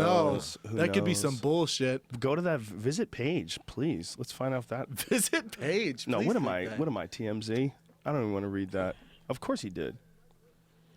Go back to the photo. Fuck, I don't want to hear the story. I don't even want to. I don't want to give it the time of day. I want to admire his body. Damn, he fucked a prison guard. Of course he did. Animal. That's always in rap videos. Like, that was Tupac, right? Wow. Wasn't that one of Tupac? When I Get Free. Yeah, dog. Remember Well- he was talking about the girl, the prison lady who Bro, was the looking two at him? guys who escaped the prison earlier this year, they were fucking the prison guard. Yeah, you can't have girls. No, there you got to with- honey dick him into giving you keys to get out. How about the body on Tyson. Jesus Bro. Christ. If he could maintain, I mean is that the optimum look though when you're fighting? I mean, look how For lean him, he it is. was, especially Well, how for that explosive he fight, was. For that fight, You Like, ever Kevin watch- McNeely was like out of his league. You know the Japanese anime where there's like girls that are cops and detectives going after criminals, and the criminals always fuck them. You ever see that? Oh, that's hilarious. Yeah, that's like the theme of it. It's they're always going after him, and they almost catch him. They catch him. He seduces her. He fucks her, and he escapes. And she's constantly Well, you trying know to. that's got to happen, right? You think? Female cops and like super gangster dudes who have tons of money and big dicks. You think this happens in real life? Yeah, especially Oh, those cartoons are based if on they can- inspired by real a events. situation like the girl has to go undercover, and then while she's undercover, she falls in love. starts So I don't getting know what dicked. happened. I don't know what happened. The guy she tries to pull the card at the end and arrest him, but she can't do it. The end of the episode is the same. She almost has him, and then he just fucking talks her into sucking his dick. What is up with those weird Japanese anime Yeah, that's some ones where they weird have shit. octopuses? They all have like octopuses. They're getting fucked by like multiple armed animals. Hold and up. shit. This What is all this that is about? You know this what is I'm a talking about? cartoon. This is a cartoon. Or this is real life. No, anime. Right? Oh. You know what I'm talking about, right? Yeah, but I don't know why. Why? What is that? They about, fuck right? octopus? Well, yeah. There's like, is it just tentacles? Is it tentacle porn? Is that what they call Yeah, I'll it? pull something up so you can see. Dude, Yeah. They love sushi, That's man. funny so- because I'm like just for the last couple of days I've been really into going on YouTube and just watching intelligent octopus documentaries and where they test their intelligence. Do you know that off the coast of Washington they have a problem with there's certain areas that they have a problem with in the water where octopus attack you and they got it on film like attacking these divers and I shit. love octopus, man. Have you heard of this? Well, they're predatory. Have you ever seen the video of them eating sharks? no. God damn, like a Yeah. giant squid or something. Pull up the video of octopus kills a shark because there was a problem that they had with this aquarium where these sharks were dying, and they thought that like someone was stealing the sharks, or they thought that maybe like one of the other sharks was killing the sharks. They couldn't figure out what the fuck was going on. So they set up a camera, and in the hidden camera, they found out that octopuses are gangster as fuck. Fuck yeah, they're so smart. It's incredible. They hide in these rocks and they pretend to be the color of the rock. They can change their color to look like their background. Like they camouflage themselves. And while this shark is swimming by, the octopus just fucking explodes out and grabs him and eats him alive. That's one of those bullshit sharks, though.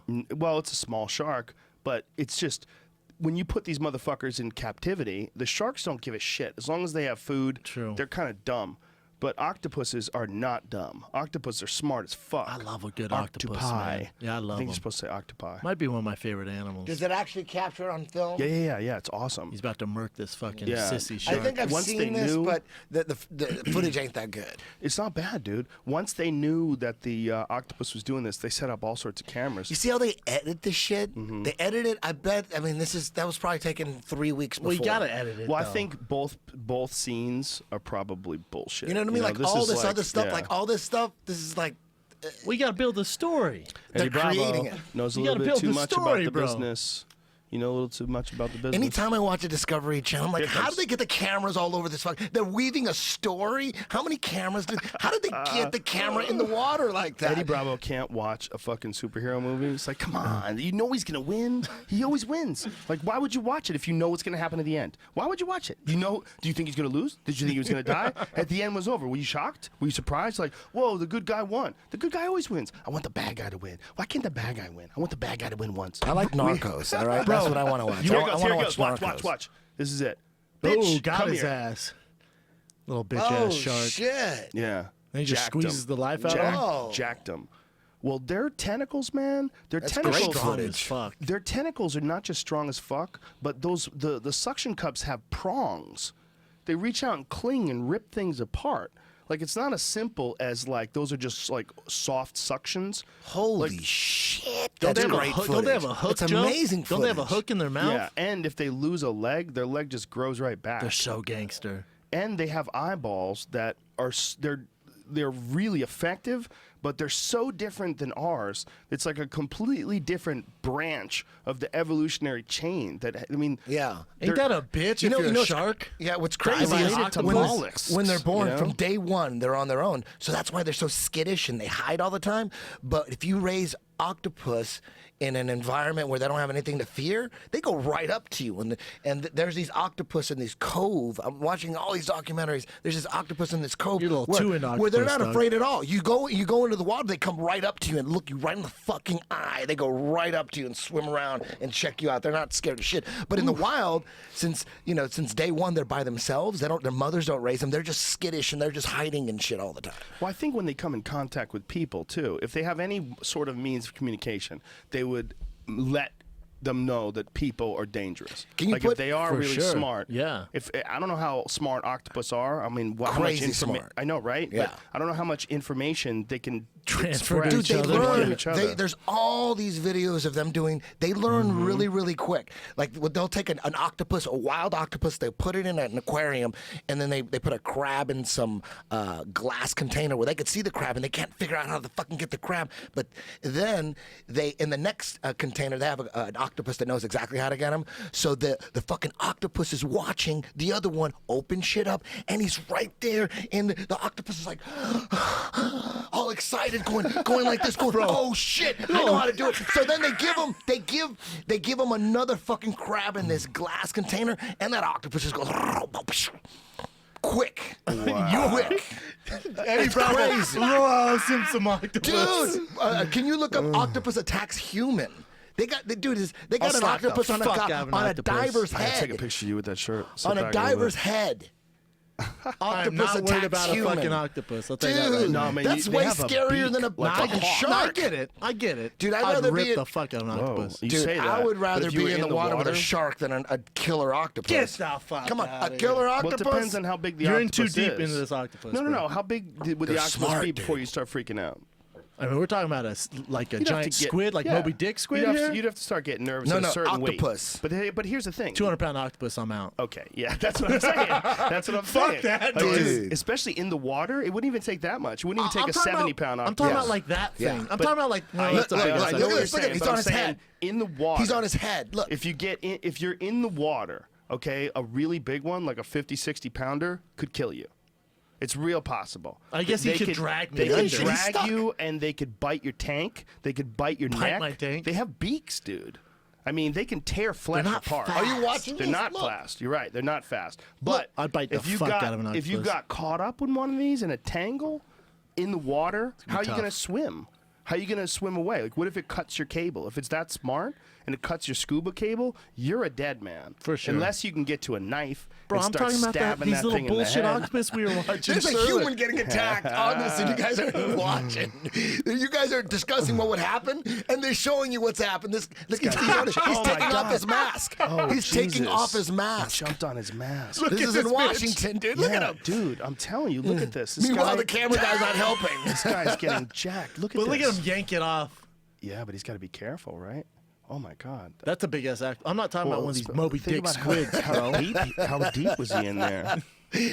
Dude, this isn't have a problem in Washington off the coast. An octopus that attack. How many people die a year from Look octopus? at this. Look at the beak. See the fucking beak? I'm not worried That's a about bad octopus, B bro. movie, right? Like some bunch of 20-year-olds go camping Look at off that the thing coast of again. Washington. Jamie, rewind that because it's like that thing from the movie Alien. Look at the tongue that comes out. Look at this. Meanwhile, homeboy's Look on at the that. screen crying his eyes out right now. Michigaki, Dude, they won. might be aliens. Congratulations. They might be aliens.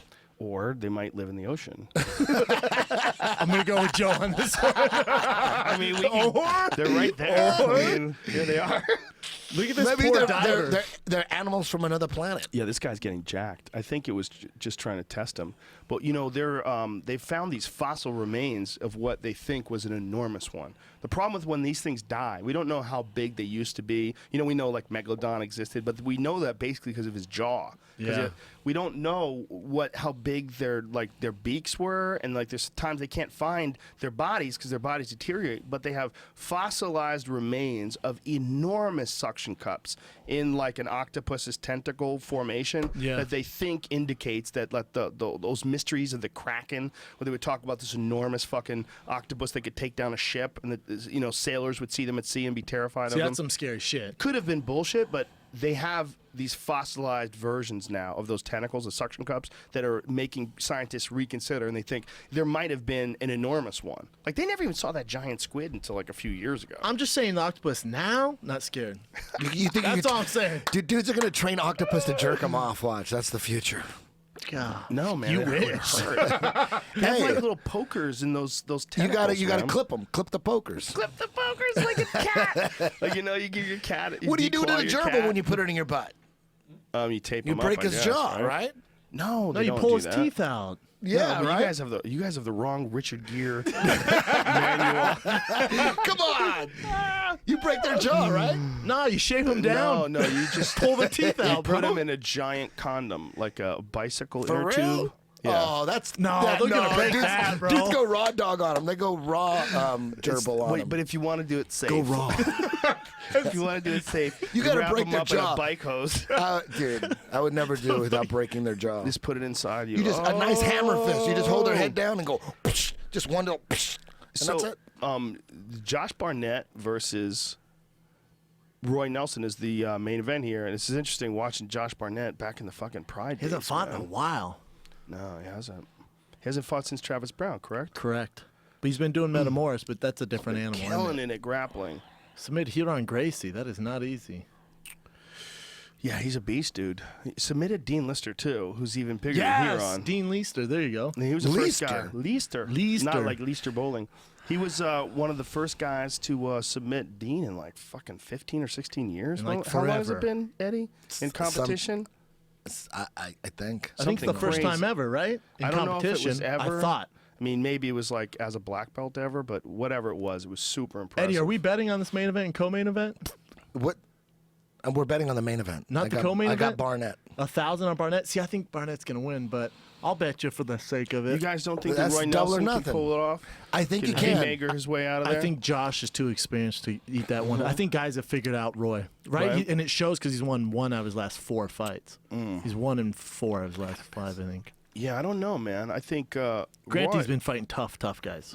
Can always turn the lights out on you, man. But when you're fighting a Always. vet like Josh Barnett, 100%. man, You're they go, 100% all right, right. you got a huge right hand, cool. We're gonna minimize that. I'm gonna get you into the cage. And really, we talk about Roy being a black belt, which he is. Don't get me wrong, under Renzo Gracie. But Josh Barnett's a motherfucker. He's gonna get you Yep, down. He certainly He's gonna is. get you down. He's certainly a motherfucker. And if you remember Frank Mir versus Roy Nelson, remember Frank got him against the cage, was taking him down, kind of whooping his ass. So when I see that, I think Barnett's looking at that footage, going, "All right, we're gonna get him against the cage. We're gonna get him down and do work." Yeah, I don't know about that fight. Because how impressive was Josh against Frank Mir? Super impressive. I mean, he made Frank Mir look like it was towards the end of his career, and then Frank Mir after that went on this big comeback, right? He took time off, though. Yeah. Yeah. But when you looked at that fight, that's a big part of it, right? The time off is a big Yeah. part of it. That's a really important point, actually. I think Josh Barnett is super crafty, man. He knows so much. He's and such a so veteran, bro. smart. He's such a veteran. But we look at him in the UFC, especially this comeback. He's 1-1, right? He beat Mir, which at the time it wasn't like the Mir now. But he smashed him, Smashed him. and he did it in a pretty ruthless way. Charged his ass, hit him with that knee. Yeah. Well, he also. But then he got murked by Travis Brown. He did. And then he took a did. bunch of time off. He got Travis Browned. That one technique that Travis used on Gonzaga, and he used on That him. elbow, yeah. That elbow with that wide spread that he has when his. That's all we trained. Woo. That's all we trained. When I And was fighting. his fucking takedown defense is so nasty. He's so, so wide. tall. He's so fucking tall. That elbow comes fast too. I just think blam, blam. I think Barnett with Roy. I think Stipe was the first one to like, all right, let's just avoid this right hand and go to work. And Josh is such a smarter fighter than all these other guys. Well, I think it's super interesting, but we're also assuming that Roy hasn't figured out that he needs to make some adjustments, and I It's don't. too think- late, brother. I don't know about that. Really? I don't know about that. I disagree. See, what I know about Roy is he got good at jiu-jitsu enough to be a black belt, enough to be a highly considered black belt. Beat Frank Mir in that grappling competition. Like to get that good at grappling, you have to be able to solve problems. So if he is really good at this one thing that he already knows, he's really good at knocking people You're out. talking about a young right? guy when he competed and all that. Yeah, but don't you think that he's just as hungry now as probably he's ever been before? I No. never see that guy. No, I disagree. Looking like he's lost his enthusiasm for things. He's always been trying to fight the best guys in the world. I mean, and he's had some spectacular results against high-level guys. Like, look at the Czech Congo fight. When he knocked out Czech Congo is pretty highly regarded, right? Mitch, when he Has knocked Czech out Congo Mitrione, ever been highly regarded? Yeah, after the Cain Velasquez fight, especially. God damn, that was a while ago, bro. It was. And he still lost And then he that knocked fight. out Pat Barry. That Pat Barry fight show didn't come back. That was a long What's time that ago, face? and he still You gotta lost stop that doing that to me, man. Bro, You gotta stop making that face. He Well, goes, listen, man. Pat Barry had he him goes, on that Queer was a- Street. He gave him his 100%, mailbox, but gave him Pat, the keys to his apartment. And Pat, you and know then- I love you. You know I Yes. love you, but Pat Barry's not a world-class guy. But at that time, Pat Barry had never been knocked out before, and Czech Congo knocked him out with one punch.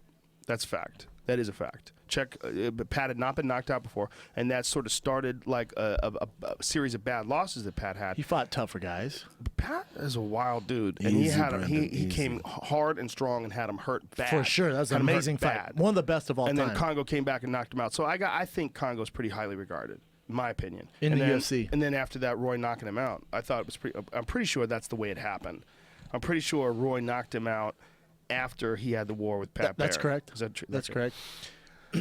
I just think that Roy has some stupid power, and you never know with a guy like that, man. When a guy has that kind of stupid power, if Roy hits you, if you fuck up, if It's you over. zig when you should have zagged, It's over. The dude can shut it off. But when you get to a certain level and you only have one thing, I'm not saying Roy only has one thing, but if your right hand's Mm-hmm. a motherfucker and you get to a certain level, these pros go, okay, not getting Right. caught with that, and it showed True. because he's 1-4, 1-4 true. his last 5. I think it's cute too that he has that look, with the big belly, and he rubs his belly and he gets on top of the octagon. But I think the reality is he would move better and fight better if he didn't have that. 100%. It's amazing how far he's gotten with all that extra body fat. It's amazing. Oh, he's world he could class. make 155.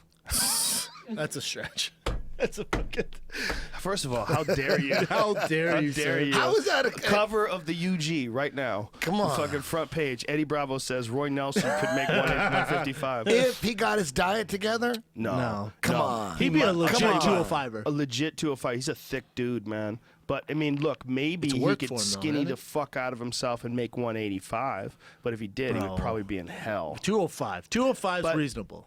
Okay, but if he weighs, what does he weigh? 250? What do you think he weighs? Yeah, 255, 250. How many pounds overweight do you think he is? If you look at that big giant belly. Probably 150. No, I don't know. How much is that overweight? I mean, like, what? His how much body is it? fat Joe percentage? Riggs, How Joe much Riggs does- used to be 300 pounds, Right. and he fought at 300 pounds, and then he got down to 170. Yeah, but Joe Riggs was a different thing. I mean, I think Roy he was Nelson's like, not that tall. I think when he first started losing weight, Joe was like really obese. I think it was a Yes. different kind of like leg obese, arm obese. Like Roy's successful yeah. at that. What he's Yeah. successful. Well, it's weird because he's only got it in the belly. Like his arms aren't fat. His arms are like it's like a stocky guy arms. Are they? They're not like Or his belly. His belly's this giant belly, and Yeah, his legs but his are arm, normal he's size. not like muscular. Like he doesn't have like the definition of his shoulders. Well, look at Mark Hunt. Mark Hunt, the His way he arms are like carries his 9 body gallons. fat. Mark Hunt carries his body fat like all over the place. He's got his body fat in his arms. Well, he's got his Samoan, body, right? Like, right. He's got it thick. in his legs. Yes. But Roy has it mostly in his belly. Like he has it all in his belly. Yeah. I'm not a nutritional expert, so I could throw some bro science your I'll way. take some bro I science don't- like a we have to motherfucker, though. fucking- someone called Dolce immediately. We need to find out. I don't know what makes a guy's gut stick out more. Like when you see a guy and he has that giant belly, but everything else seems sort of normal size. Like what is it? Is that a diet thing? Is that a genetic Is it just thing? his genetics where That's all how the guys fat are. goes to the There's so stomach? many guys with giant bellies, but their legs are kind of normal. Yeah. For some Well, reason. it's like a girl though, because sometimes girls eat and they just have these fat asses, bro. So it goes Yeah. all to Yeah. their And asses. then their For arms are Roy, it's in skinny. the stomach. yeah. I used to work with this guy, and he was a construction guy, and it was the weirdest. He had the weirdest body of all time. His legs were normal sized. His arms were normal sized. His face was barely fat. And then his chest was fairly normal, And then he had this crazy fucking belly that didn't make any sense.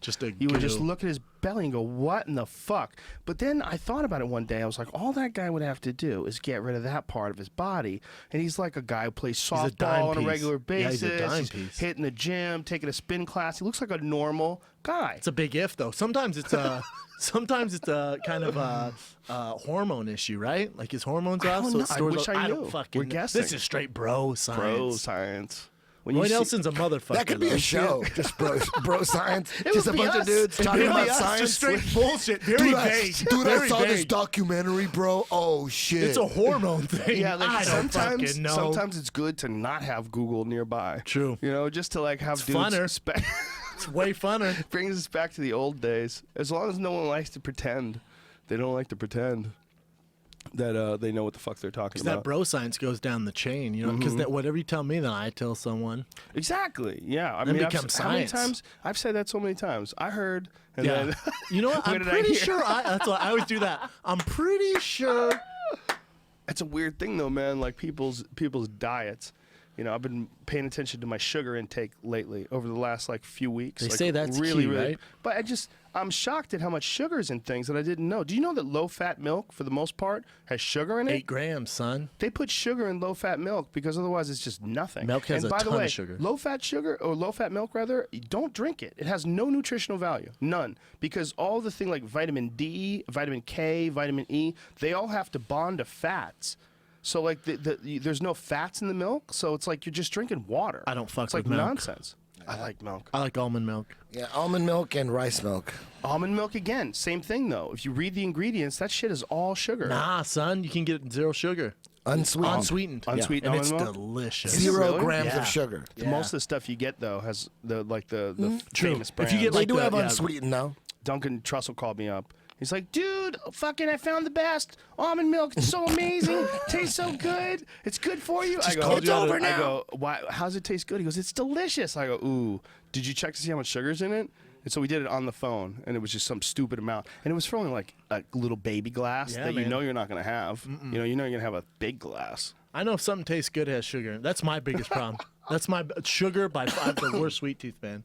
Sometimes I wonder why I work out so hard so I can eat like shit. Do you want some mangoes with chili on them right now? I'm never mad at that. Jamie, where are those? Like bitches? fresh mangoes? This is no, Nah. like dried mangoes. This is my problem lately. I have an issue. Mango sticky rice, baby. I have an issue. I'm avoiding sugar, and my number one issue is these fucking Trader Joe's mangoes with chili on them. They have. I know it's got sugar in it. I don't even want to read I'm the addicted label. to sugar, bro. These things right here, dude. Do you like those, Eddie? I haven't had those. Oh, you get Eddie one of those too, please. What, because I'm Mexican? Yes. Yeah. This shit is delicious. Who makes this one? No La Isla cholesterol. Snacks. I know it's got sugar in it, dude. What does it say on the back? It's almost like it's so good. It's like, let's figure out what it doesn't have and then put that free. You know, cholesterol free. Doesn't have Yeah. cholesterol? Okay, cholesterol free. Well, yeah. Of course, there's no cholesterol in it. That's silly. No lead. That's so funny that it lead says- free. No nuclear energy. Non-mercury. That's hilarious. Like no mangoes have mercury. No mangoes have cholesterol. Like, what are you using, butter to make your mangoes? Cholesterol free. That's so stupid. It's gluten free. It better be. Shit. If it's made out of bread, then it's not really a mango, you fuck. Eddie Bravo opening it up. Chico Camus, Haraguchi's first fight since he lost to Mighty Mouse. Could be very interesting. Haraguchi's fast as shit, too. And Chico Camus is pretty slick. I thought Chico Camus looked real good in his, how much? You reading Usually- sugar intake? The first ingredient is mango. Second ingredient, sugar? Sugar. Fuckers. They didn't even try Can't to do hide it. it by saying Oh my hide God. fructose corn syrup. Say fuck it, just let them have it. I wonder if one's better for you. Haraguchi, dude. Haraguchi's fighting Chico Camus. I forgot about this fight. This is a good-ass fight. I thought Chico Camus looked really good against your boy Henry Cejudo. That was a great fight. How bad? That was a good How bad is? Cejudo's a bad motherfucker. How bad are artificial sweeteners when soda companies advertise we use real sugar? How bad is aspartame? Jesus Well, at Christ! this point in time, that's Real all sugar. people want, man. I Yeah, thought I'm That's what addicted to people it, bro. want. I'm addicted you to want it. real sugar. Yeah, people want real sugar now, man. They feel like it's too risky to get involved with aspartame. All of it's bad for you, dude.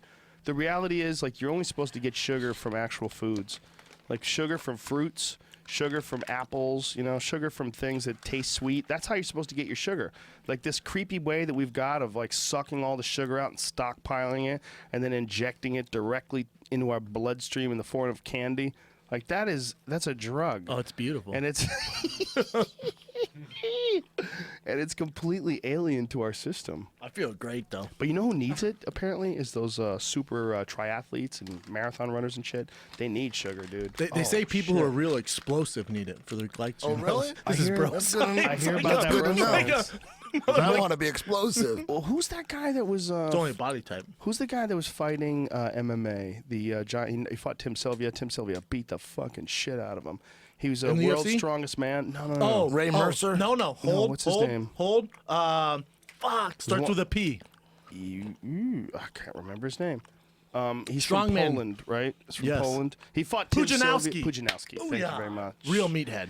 Yeah, he's the biggest of big. He's a giant dude. right? 10-time world's strongest man contest. Yeah, Some shit. super powerful dude. And he eats a lot of candy apparently. He eats That was a chocolate, right? Yeah, a big part of his training. But I guess he's just blowing his sugar levels out of his muscles so much. When you're on so much steroids, though, it doesn't fucking matter what Yeah. Do you you're remember that? Remember that real buff guy that was the mascot for Look at King his of the eye. Cage? You remember King of the Yeah, Cage? yeah, That guy yeah. who's Yeah. huge. He was a huge bodybuilder. So they would use him for like in between shots of like fights. Why don't you explain how crazy that was? Like, So I what was he there. was. So I was there when he had a photo shoot because I had to do like a photo thing because I was a commentator. So they were gonna knock out a bunch of photo shoots, and he's sitting there in the waiting room with a gigantic bag of Skittles, and he's just killing Skittles. And he said, "Dude, you got to get the biggest pump. You need sugar running through your veins to get the biggest pump." Wow. Sugar. I don't know. He was eating Skittles right before this photo shoot. Sugar makes the world go round, man. These dudes that lift that much weight, I think they just blow their sugar out of their body. I think, their requirements are just so high. But how crazy was that King of the Cage thing? Because the whole thing was they had these MMA fights, and then they had this guy that was supposed to be the king of the cage. And the guy who was supposed to be the king of the cage was just an actor or a bodybuilder. So He did jiu-jitsu. But he wasn't fighting. No. He wasn't the king. It wasn't like he was the guy that was at the top of the heap. He was the guy that locked the cage Yeah. before the fights. Yeah, but it wasn't his organization. He was just the guy that Terry and Bud hired. This guy's Well, awesome. what it The whole thing was was very strange. What it was is Boz Rutan owned. He was part owner, right, in the first one. So the logo was like Boz Rutan, buff with a bald guy. So when Boz Rutan bolted from King of the Cage, they kept the logo, but then they just turned it into a real dude. That's hilarious. Bro, these things are a motherfucker. They're so good, I'm right? gonna eat this entire bag. Of course you are. I told you this is my problem Bro, right I think now. my mom had like maple syrup in her titties when I was young. I'm straight up, man. I cannot get enough of it. Oh, that's so silly. Meanwhile, this is a good fight. Chico Camus and Haraguchi. I'm not gonna lie to you guys. I haven't watched one single fight. Haraguchi's fast as fuck, man. Mighty How Mouse. do you guys remember these? I'm sitting here listening to you guys talk about fights, and I feel like I'm not a real fan. No, I you're, feel like you're I'm a a real poser. fan, but you're running 100 fucking jujitsu schools. You got Still, a lot when- to keep but up with. you're 100 times more busy than I am, and so are you. Yeah, but I'm part not of that busy. But this is my job, Eddie. That's part of our job. I mean, my job especially. I'm the commentator for the UFC. I mean, I'm supposed to be Where in do you- Japan right now. There's no way. You should know There's some no shit. way you can have all that information about all these fights and fighters and what happened in these fights in the second round and the third fucking round and all that shit, unless you watch them again. Well, that's why he's Unless the you have a best in the photographic world. memory. You watch Depends UFC on the twice. fight. You watch them twice. It depends on the fight. There's some I You know watched. too much, dude. Some- It's like you have no time for shit. How do you? He doesn't sleep, dog. No wonder you haven't watched Narcos yet. I just remember them, dude. It's a different thing when you're calling fights, especially when you're calling fights. You remember more. Okay. That makes sense. Dude, you know who think. fights tonight? Does that make Deontay sense? Wilder. I Heavyweight think, champ. Deontay. I think Yeah. your memory is Heavyweight champion. extraordinary. That's what I Really? really think. Yes, Oh, thank you. and Brent. Do you watch fights twice? Are you watching all day? You wake up and I gotta watch fights. Well, you know, no. dude, as a When do you watch these comedian, fights? as a Come on, comedian, man, you your have to memory's have too you good. have to have a good memory to be a comic. To do an hour-long set and to do a new hour-long set every year or so, you got to change it up. You have to remember old shit. You have to remember new shit. You have to be able to memorize things. You have to. You're super It's a part- talented. Yeah. Can I ask you something? How do you deal with your children farting? Do you laugh at that? Do you laugh at Yeah, the I farts? think it's hilarious. The 5-year-old has figured out it's hilarious though now. That's but trouble. She Your won't mom- stop farting. Okay, so my well. wife gets bummed out, and I think it's hilarious. So I'm laughing. Yeah. So there's no cooperation. So the 5-year-old the other day, she's in bed reading stories. She grabs the back of her knees, rolls her butt back in the air, and blasts one up in the air. You start And laughing? I'm fucking howling. I think it's hilarious. That's tough, bro. But 'cause your what wife happens when is she not- gets to doesn't middle think it's school? funny. It's absolutely funny. But she She trying just to hold it doesn't- in? She doesn't think I should necessarily encourage it. She said, you shouldn't fart. And I'll say, hey, all right, you got to stop farting. But the problem is, in my house, like laughter is valued very, very, very For heavily. sure, yeah. In my house, it's always laughter. Hell yeah. Like we laugh about everything. And we joke around about stuff all the time, and we're always like if something goes wrong, even if something goes wrong, they do something that they shouldn't do, there's always some laughter involved. For sure. Always. So like when she finds out that she can make us fucking howl laughing She's by ripping sticking her some butt farts. in the air, they just start doing stuff, But don't man. you want They to think it's funny. But here's the argument, Joe. Don't you want her to be ladylike though? She goes to middle school, starts ripping farts. You got Nope. the shitty girl in Nope. school. I want her to be a nice person, and I want her to be however she wants to be, as long as she interacts with Bro, people. what in if a she positive farts in way. Can't be class? ripping farts in Well, school. listen, bro. Do you rip farts in school? Come on. No. Exactly. Right. But when you're at your house and someone says, "All right, well, you can't rip those farts when you're in the teacher's office," okay? You That's can't legit. rip. Like all you have to do is teach the kid when to fart and when not to fart. Yeah. That's why I think also like teaching them about swearing. Like don't keep swearing from them. Just tell them. Like notice when Daddy talks to the guy at the Lexus dealership. Notice how Daddy doesn't use the word cunt. Yeah, because cunts you can't say cunt to the Lexus guy. You know, you gotta know when to be appropriate and when not to be appropriate. But because you don't want them figuring it out through other people. You know, like why should you hide anything from your kids? If you think that it's okay to use certain words, you should use those words in front of your kids. But you should use them when you think they're able to discern when to and when not to use them. So That like makes I don't sense. swear. Very rarely do I accidentally fuck up and swear in front of the kids. So you And try I don't not say- to? Try not to. Okay. Try not to say. But as time goes on, I will absolutely start swearing more. Not yet though. When they're Too older. young? I let little ones in every now and then. On accident. No, on accident, but sometimes not. Sometimes not on accident. What kind of swear word we talking here? Not bad. Like occasional fuck and every now and then a shit. That's not bad. But even the fuck, it's like Jesus. Have they repeated it yet? No, no. But the shit one, when the little one was 3, this was hilarious, dude. We were skiing, and we put all our stuff in the bag. We were leaving, and she forgot to pack her helmet. And I go, honey, you forgot to put your helmet in there. And she goes, shit. That's funny. Dude, and my wife just bit her hand. She turned away. She didn't want to laugh. And I went, oh, snap. And I turned and looked away. I'm like, she didn't know how funny it was. Yeah, that's Like to great. her, it was like just a normal Yeah, thing. that's great. Oh, Yeah. shit. That's great. But to hear a 3-year-old say, oh, shit. Hilarious. What's weird is around my wife, she doesn't laugh. She doesn't want to encourage like laughter. She's trying to teach him to be proper. But around me, he knows he could fart, and I'll laugh. And if it's just me and him, I'll fart. He'll fart. I go, Yeah. "Bah, bah, bah, bah." We're farting back and forth. We're high fiving each other with that's farts. But then when ridiculous. mom's around, we're in the bathroom, and then he farts. I gotta hold it in, and he's looking at me, and I gotta keep a straight face. He's like, don't throw me under the bus over here. Yeah. And I'm like, I don't want to hear Sorry, it from bro. her. So I just Yeah. like, I'm like, and then that's she's looking at me, hilarious. knowing that I'm holding it in. Oh, She's that's going- so funny. He feels so confident around me. Like when Daddy's around, he could just blow those. So that's a problem that He we're looks having right identical now. to We're having a. That's so funny. We're having a fart problem at the Yeah. Bravo household. Listen, But man. I I mean, I think if you can hold them in, it's a nice thing to do. It's But you kinda know what? rude It's when you hard fart enough on holding people. my farts in. It's hard enough holding my farts in around my wife. I have to hold. She. I don't want to fart around her. She doesn't want me to fart. But I'm not going to hold my farts in around my son too. That's like having 2 wives. That's tough. You know what I mean? That's I'm tough, like, bro. around my son, he's gonna get it. I am not holding shit in. Yeah. I'm gonna blow It's tough. fucking ass around him. Another headline in the OG. Eddie Bravo farts around son, holds I it around can't wife. hold. It's hard enough around the wife. Oh, dude, Haraguchi just came us with a. This is a great scrap, man. We're missing out on an I feel like amazing all the fight. fights have been crazy. They tonight. haven't. We're just talking about Farts. rhinos, We talked about and octopus for a solid hour. animals and shit. Headline: I even- Octopus farts. And I said before this podcast Tyson. that this podcast would not be a regular podcast, but it kind of is. It's not a fight companion podcast. That's the big lie. Yeah. We're barely talking about fights. People talk shit. We We haven't don't even seen talk each- about fights. We haven't seen each other in a while, folks. I We gotta know, catch up. man. It's fun. It's the best. Fucking hate these things. Yeah, people do get mad, but you don't have to listen.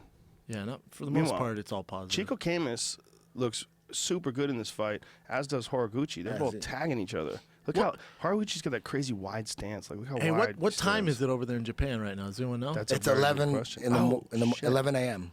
Yeah, so it started early for our viewing pleasure. Dude, big right hand there by Horiguchi. This is 11 a.m. now, Eddie. Something like that. So they probably started at like 9 or something. Oof. Yeah. If you're on those prelims, Oof. you're waking up early. Do you adjust? You must adjust like way in advance. Hell right? yeah, you Dude, I have saw to. your Instagram. You're doing jiu-jitsu at 7 in the morning. What the fuck's up with that? That's how I roll, man. What time do you wake He really up? just gets up at 7 and takes a photo and puts it up of the night before. We rolled the his night training. before, yeah, right? No, I Well, usually He wake- can't your sleep. morning It's like piss. 7 in the morning. He can't sleep. I usually wake You up partied early, all man. night. I usually wake up early. You do jiu-jitsu at 7 in the morning. Yeah. Jesus, you're one of those dudes. Yeah. God A lot of damn. guys like that, man. I was That's looking at mid-sleep. That's doesn't like- your boy your boy down in San Diego? Boogie, yeah. Doesn't Boogie have a 6 a.m. or I 6:30 think he a.m. switched class? it up though. I think he finally broke down. I think he doesn't do that anymore. That's 6 a.m. jiu-jitsu. But there are people. Thank God there are people like you. I follow Boogie on Instagram. Boogie Woogie. I mean, I'm not Planet trying to San do Diego. too much shit. I'm not trying to do too much shit at 7 a.m., but I like that though, man. I like to get a good workout in the morning. me too. I feel like it. good. What time do you wake up Sometimes. these days? Depends. If I have to take the kids to school, depends. But a lot of times, I'll take 10:30? I'll take like 8 o'clock jujitsu or 8 o'clock yoga class. Really? Yeah. God, I really want to start Like doing that. yoga, man. I Dude. just can't. I I'm don't loving know. it.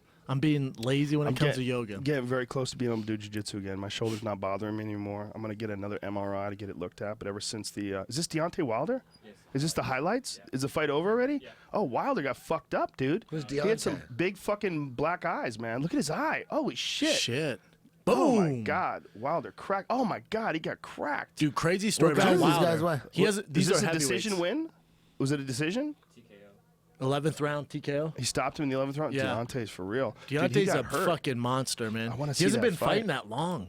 I got recorded. I'm gonna see that when I get home. Wow. I love watching him fight. Wow, he got a serious fucking black eye. I fucked up. I didn't record it. God damn it. Ooh, I don't miss some NBC boxing. Well, wasn't there another fight on tonight? Isn't there another boxing match on tonight? Is there something on HBO tonight as well, or is it just I don't this know. one? I just know this was the big one. Damn. He has a crazy story though. He trained for like 3 years, and that fool's on the Olympic team. It's crazy. Yeah, he's getting Freak. better too all the time. You know, he was. It's really interesting.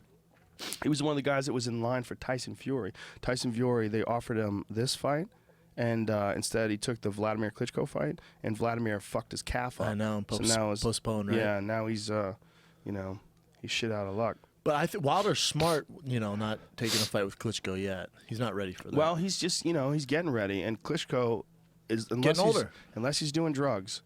That's the thing. And I'm not saying that he is, but I'm not saying that he isn't. I agree. He's 39 years old. And he He looks looks fucking great. amazing. And I don't know. I don't know who's doing what. You can't speculate. But this is the reason for bringing it up, though, because if he is doing drugs, he can keep that high level for a much longer time. Especially at heavyweight. Yeah, if he's not doing drugs, you got to wonder how much time he has left. I agree. At 39 years of age, the wheels could fall off at any moment. You know how many? That guy has hundreds of fights. You have to think about his amateur career and this pro career. I think he's like 63-3 or some shit like that. Well, his brother was a competitive kickboxer, and I think he was too. I want to say he was. I thought they was just kickboxer. boxing. No, Was no, it no. kickboxing yeah, too? his brother fought PKA karate style above the waist kickboxing with the Jesus. crazy long pants on. he must have been a motherfucker. Yeah, he was a bad motherfucker. He actually got knocked out in kickboxing in like that PKA karate style. I forget who he fought, but he fought some guy who was. I feel like he got knocked out by a kick. Look up Vitaly Klitschko gets KO'd. Thanks, boss. Dude, I Thank you, love brother. watching Klitschko's But, fight. yeah, I don't miss he's- one. He was an animal, man. When he was at his best, I watched the Shannon Briggs fight the other day. Him and Shannon Briggs. hell yeah. Ooh, what a war! Jesus Christ, you guys keep up with boxing and UFC? Holy Well, that fuck. Shannon, Boxing's great right you know, now. we Oh my talked God. about. I talked about Shannon Briggs on the podcast recently. And Shannon Briggs I went back and forth with him on Instagram now About a what? couple times because he's awesome, man. He's every video he does. He what is this? Klitschko gets knocked out. Shannon Briggs has these motivational videos on Instagram. You got to follow his Instagram because he's always like, "Let's go, champ! Let's go, Oh, champ!" talking shit to Vladimir, right? Trying Not to get just a fight. talking shit to Vladimir, but talking positive shit like, "Come on, champ! You got to put away them sodas, champ! You got to drink water, champ! You got to be healthy, champ! You got to get up early, champ! Can't be staying out late partying, champ!" And everything is like, "Let's go, champ!" That's he's pretty like, dope. "Champ!" Oh, it's great. It's hilarious. But he's funny when he does it too. Like he's laughing and cracking jokes. But Was he the cat trying to get the fight with Vladimir? And he was like, Yes. Vladimir was on the boat. when and you he eat, came, I eat, champ. and he When you eat, I eat. Yeah. He ate his food. Yeah, man. And Vladimir threw some water on him. Yeah. Yeah. Well, he's trying to hype up a fight, man. Yeah, You know, it he's just smart. never happened. Did it? Well, it might happen now. It might happen now. You think? Yes, it's very possible it'll happen now because Briggs just won. He just knocked out his opponent. I want to say in the second round, but he looked real good, dude. I mean, I don't know who the dude was that he fought, but he looked sharp and it was impressive. And he's got a big following on social media. Like like Snoop Dogg made this video where he was smoking weed, and Snoop was like, "Take a big puff. Let's go, champ. I'm Oh, fucking that's with you, dope. champ. I'm out here for Yeah. you, champ. I'm smoking this joint for you, champ." It's hilarious. Getting that support. Well, he's like, it's super positive. Like all the stuff that he does is very positive. You see that Snoop Dogg video with the Little Dicky? Have you ever heard of the Little Dicky? Yeah. Have you I seen the heard Snoop about Dogg? it. Dude, No. the- No, Little There's a- Dicky, the white guy? Yeah. the Jewish rapper? Yeah, he's great. He's got that song, Save That Money. Okay. And then he did a song. He's got a bunch of songs. He's awesome. He's incredible. He's Yeah, like the Lil most Dicky's incredible ridiculous. rapper ever. But he did a Well. song with Snoop Dogg, and there's a cartoon that goes along with it. Fucking incredible. It's called Professional Rapper. Holy fucking shit. Him and Snoop Dogg are going back and forth. Really? Oh, he's trying to get signed. He's trying to get Snoop Dogg to sign him. And Snoop's all, "Why should I sign you?" And dude, it's one of the most brilliant rap songs ever, man. It's Damn. funny as shit. That's high praise from Yes. Eddie Bravo. Yeah, dude, I was completely floored. Jamie- Little Dicky. Cut to the KO here, will you? For the love Watching of a God. 15-minute video, these two guys in long pants throwing shitty kicks. God damn. Not it's- looking good here. But the dude who's the there it is, wheel Oh. kick. Boom. He got wheel kicked in the mug. See That that, was again? sick. Can you rewind Back that? that up again. See, the That dude. was Klitschko? boom. Yup, that was Vitaly. He got wheel kicked in the head. Back it up a little bit further than that. The He dude, started doing Yeah. contact karate or No, full no, con- this was kickboxing. And this dude With no it was ring? just no ring, but it was above the waist kickboxing. But the dude starts getting loose with his kicks. Look at this. Bang. that was nasty. That was nice. Whoop. Damn. I mean, shit happens. Yeah, well, anybody who gets hit by that is fucked. I mean, he's sitting his head up How long ago was But- that? a long time ago. By that video, fucking 1987. It was a long time ago. Good year. Well, That I was think Vitaly's older than with the Vladimir. date on the bottom and right? shit. Yeah. Vitaly's like a couple He's years older, older. brother, yeah. And Vladimir is 39. So that could have been from, This is 92. There you go. That All makes right. sense. People are just figuring out Muay Thai back then. They didn't know. They didn't know that no kick into the legs is just stupid as fuck. It took a few guys going over to Thailand. It took like when Rick the Jack Rufus, who the fuck did he fight? He fought some real high-level Thai guy. Had the guy hurt real bad. He in the was not first really couple that high rounds. level. He was like his record was like not impressive at all. The guy that Rufus fought? Yeah, he may have been famous and a legend and all that, but looking at his record, he was like 13-6 or something like that. Oh, really? And yeah, that's a crazy match. It was one of the first fights that we ever got to see a guy who really knew how to throw leg kicks, though. Fucked his legs up. Yeah, he fucked his legs up. But it was He interesting beat him by because leg kicks, and they had to put him in a stretcher. Rick Yeah. Rufus in a stretcher because he couldn't walk. and Duke, gets interviewed after the fight, was like, "Well, not a lot of skill involved in that." You know, He just like, didn't know. Didn't know He any didn't know. better. And it's Seemed kinda like a funny dumbass. because now he's like one of the best Muay Thai Oh, for ridiculous. MMA Yeah. coaches Yeah. in the country. It's Yeah. hilarious. You watch that when his brother got his legs kicked out. Like we didn't know then. No one knew then. Yeah. When I first saw UFC 2, I was blown away by Hoist. I was doing karate at the time, and to me, I was thinking this is probably just primitive ass wrestling. That's what it looks like. It looks like Yeah. a real wrestler would fuck him up. Yeah. But then I went in and got choked out 37 times and realized, oh shit, it's not primitive wrestling. It's highly advanced wrestling. I had three big steps in like from going from Taekwondo. Like I thought that Taekwondo was like the best way to fight stand up until I started kickboxing, and I started boxing, just straight boxing with people to get better at kickboxing. And then I realized, man, like my boxing is so far behind these guys, and I thought my hands were so much better than they were. But at least I have kicks. And then I started sparring with this kid named Dana Rosenblatt, who went on to be like New England middleweight boxing champion. Very good boxer. He fought on Tuesday Night Fights a bunch. Yeah. And you were He only fought- boxing with him? Yeah. We did some kickboxing too, but we did a lot of only boxing. But the point is, he had a friend that was fighting in Thailand. He had this friend that was crazy, would go over to Thailand and fight the Thais, and he was a real pioneer. This dude was like one of the first Americans to start going over there, training in Thailand and fighting Thailand. Like, we hadn't really heard about it then. And so Dana and I were going over some of the techniques, and we were talking about some of it, and we were talking about like the elbows and the kicks, and we were practicing some of it, and just him hitting me half-assed on the leg, like not trying to hurt me. Yeah. Just him throwing a leg kick and feeling the shin slam into my leg, just like that, just thump. I remember thinking, oh no, like this is all missing. Like I didn't know about this. Like how did I not know about this? Yeah. Like this is critical. Yeah. And then the clinching and the knees to the body and then the elbows from the clinch. I was like, Jesus Christ! Like there's a giant hole missing in all the stand up. And then it never really took off because of that PKA karate shit. The PKA karate kind of like spoiled people to the idea of kickboxing. I think that, like Dana White said that. I think he's right, man. I think like a lot of people in this country that are like in our 40s, we look back on that stuff on TV. If you don't study martial arts, you think of kickboxing as like Bad Brad Hefton, like with the shiny red shorts, throwing like as many. They have to throw like 6 kicks around. Yeah. Otherwise they lose points. Remember that? Yeah. So they would throw these little flippy kicks, and they would get in there with some sloppy boxing. So it was like flippy kicks and sloppy boxing, and nobody wanted to watch it. It just wasn't that good. It wasn't that evolved. Till like Rick Rufus came along, and a few guys came along that were like real dynamic. But it never really caught on. Well, it still hasn't, right? Like kickboxing here, which I don't get. Like K1, like Glory, or even what did Bellator put on? What was that? They put on something called Dynamite that was part kickboxing and part MMA. But here's what I think, though, man. I think kickboxing's dope, and I like watching it. But you know what's better? Muay Thai. Muay Thai's better, because it's the full fucking arsenal of punching, kicking, elbows, and knees, and the clinch. I watched the lion fight that was this past weekend. Yeah. I enjoyed the shit out of it, dude. The first fight. Dream Killer Bolanos. Did you see that fucking spinning elbow he knocked that dude out with? No. Oh, my God. There was 2 spinning elbow KOs. Like, dude, elbows are big, man. It's a Super big nasty, weapon of yes. Muay Thai. I don't think there's any reason to take that out. I don't think there's any reason to take elbows out. I think if like organizations like Glory and those, if guys want to just kickbox, let them just kickbox. But let dudes elbow, man. Let them throw they knees worried in about the the clinch. cuts?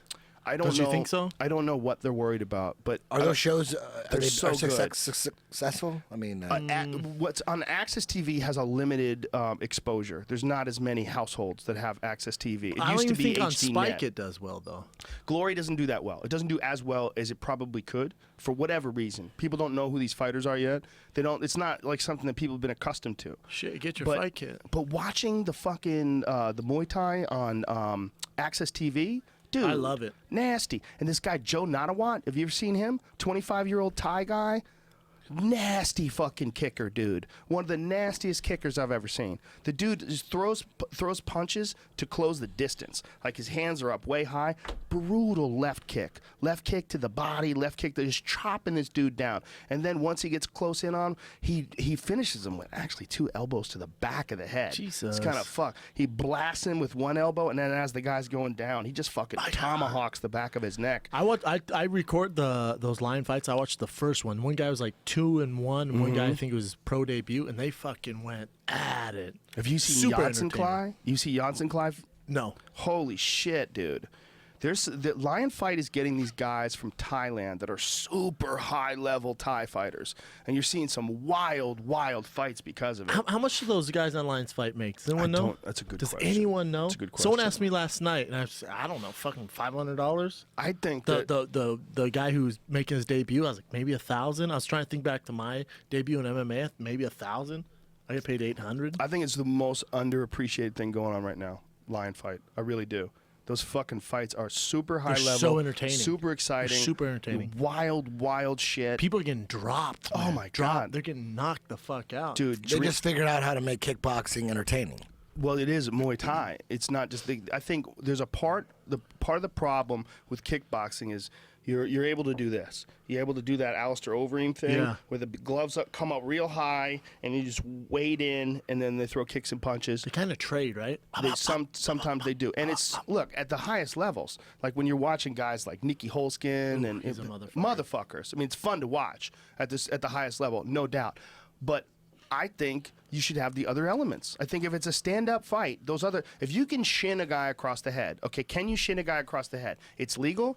Okay, there's no shin pads. All right, so why can't you elbow him? Yeah, anything should go. Why? That Nothing doesn't more make, dangerous than that. Exactly. So what are we doing here? What, you limiting weapons? Why would you limit weapons in stand-up? If you limit weapons in stand-up, then you get an unrealistic sense of the development of kickboxing technique, the development of MMA as far as like stand-up striking.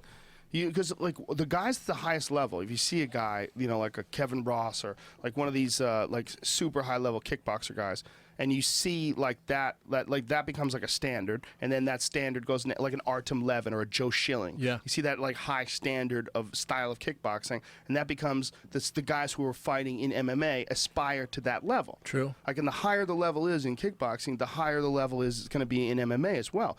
I think, but as soon as you limit certain techniques, like you say, well, they can't throw elbows and they can't throw knees. Well, then like you're going to get a distorted perception of it in MMA, because in MMA you can do those things. Yeah. So What like, are they saying? What's shut down? Like What's the reason for that? They got a reason. It's If a old guy was school, right here, man. they would say it's because. K1. That's how K1 did it. That's how the Japanese And did what do it. they? What do Everybody they followed think? suit. What do they think? I don't know, They're man. doing it for a reason. The Japanese do shit for a reason. I think they think it's more exciting. I think by taking away the clinch, you make guys fight more. You make them, they can't clinch up as much, because if you watch Muay Thai, a lot of it takes place in the clinch. Yeah. They throw nasty elbows to the body, a lot of sweeps. They trip each other. Don't you think it's because barbaric? I don't mean to cut you off. Don't you think it's because of barbaric too, like with the elbows? I don't know. Especially with the American. Well, why have it in MMA then? Why is it in MMA? But you can lot of it's shin not, though, kick right? someone to the head. Everything's in MMA, in stand-up wise. That's in Muay Thai. Everything. True. I'm thinking on the ground. Well, on the 12 to ground, 6. there's that one dumb rule. That's it. That rule's so dumb, but that's it. The 12 to 6 elbow rule. That rule's ridiculous. It doesn't make silly. any sense. If the rule, if you don't know what it is, you can't go down from like on the clock from 12 o'clock to 6 o'clock with an elbow. I think it's too dangerous. It's only because the people that were in the athletic commission had seen a guy break a brick with that. They saw that and they're Shit like, is you can't lethal. you hit someone in the head, they could die. Yeah. No 12 to 6 elbows. So you can't even do it to a thigh, which is hilarious. Bro, did you see that homeboy, that boxer in Australia died? Who? Some, God, he was, whatever, he had like 30-something fights. He died, he got knocked out, didn't wake up. They took him to the hospital, he died in the ring. Yeah. It's like the Doesn't only that happen 2 or 3 times a year? No. I don't think so. It happens every now and then. Yeah. This was the last one. Someone tweeted it to me. I thought they tweeted it to you too. I thought you looked at it. I might have. It just happens, It's a part of boxing. It's a scary part of boxing. Bobby Razak's got this documentary on Gerald McClellan. He did a little doc on him. That's a crazy story, man. Yeah. I saw that fight live. Not live. What live on happened? TV. Yeah. Nigel Benn and Gerald McClellan. After that fight. Do you know man, who Gerald McClellan is? I don't. he was awesome. Yeah, at one point in time, he was one of the scariest boxers alive, and he was. They were thinking that he would be next in line to fight Roy Jones. They were looking at Roy Jones, and Roy Jones was coming up, and after he'd beaten James Toney, and Gerald McClellan was like a destroyer, just smashing everybody. But he Okay. used to cut a lot of weight, man. He cut a lot of weight, and back in those days, I think you had to weigh in the day of the fight. I think you would, and they didn't know anything about IVs. They didn't know anything about that shit. And when you do that, you risk your brain, man. You just do. That Nowitzki guy was on here, and he was saying that they think it might take more than 70 It's hours. just 72 hours, 72 hours for your brain to completely recover from being dehydrated like that. And the crazy thing is most of the deaths in boxing are in the lower weight classes. They're not in the heavyweight where the guys punch the hardest. It's in the lower weight Makes sense. classes, and they think it's because of dehydration. They think that's a significant factor, and a lot of these guys dying and hemorrhaging, getting brain hemorrhages in the ring and dying, they think dehydration is a significant factor. right? So homeboy died. Well, No, Gerald he McClellan didn't. didn't die, He didn't die. but he was a superstar. He was a Nigel superstar. Benn. He was a world champion. He was on the rise, and he hurt Nigel Benn bad. Knocked him through the ropes. Okay. But Nigel Benn was a bad motherfucker. Nigel Benn fought with a Afro Sheen and shit. Yeah, well, he had dreadlocks. He had crazy dreadlocks. And Nigel Benn got back in that ring and was fucking slinging. And they clashed heads, and Gerald McClellan went down. And I think that was when he went to his corner and he just stopped the fight. I think it was right after a head clash, but I think he had been hit a couple times. Nigel Benn had tagged him. I mean, they were teeing off on each other, and then there was a big collision of heads. And Gerald took a knee, I think, and stayed down for the count of 8, and then I think never got up, and I think sat on a stool and then collapsed. I'm pretty sure that's how it went. He didn't die He's though. like- No, but he's Why the like, fuck would they make a documentary out of this? because he's still almost alive. he's blind. From that? Yep. God, he's blind. dog. He can't talk. He barely talks. Jesus. He barely remembers anything about his career. He's been taken care of by his sisters. His body's completely atrophied, and it's really sad to see, man. And if you go back before that fight, he was the motherfucker.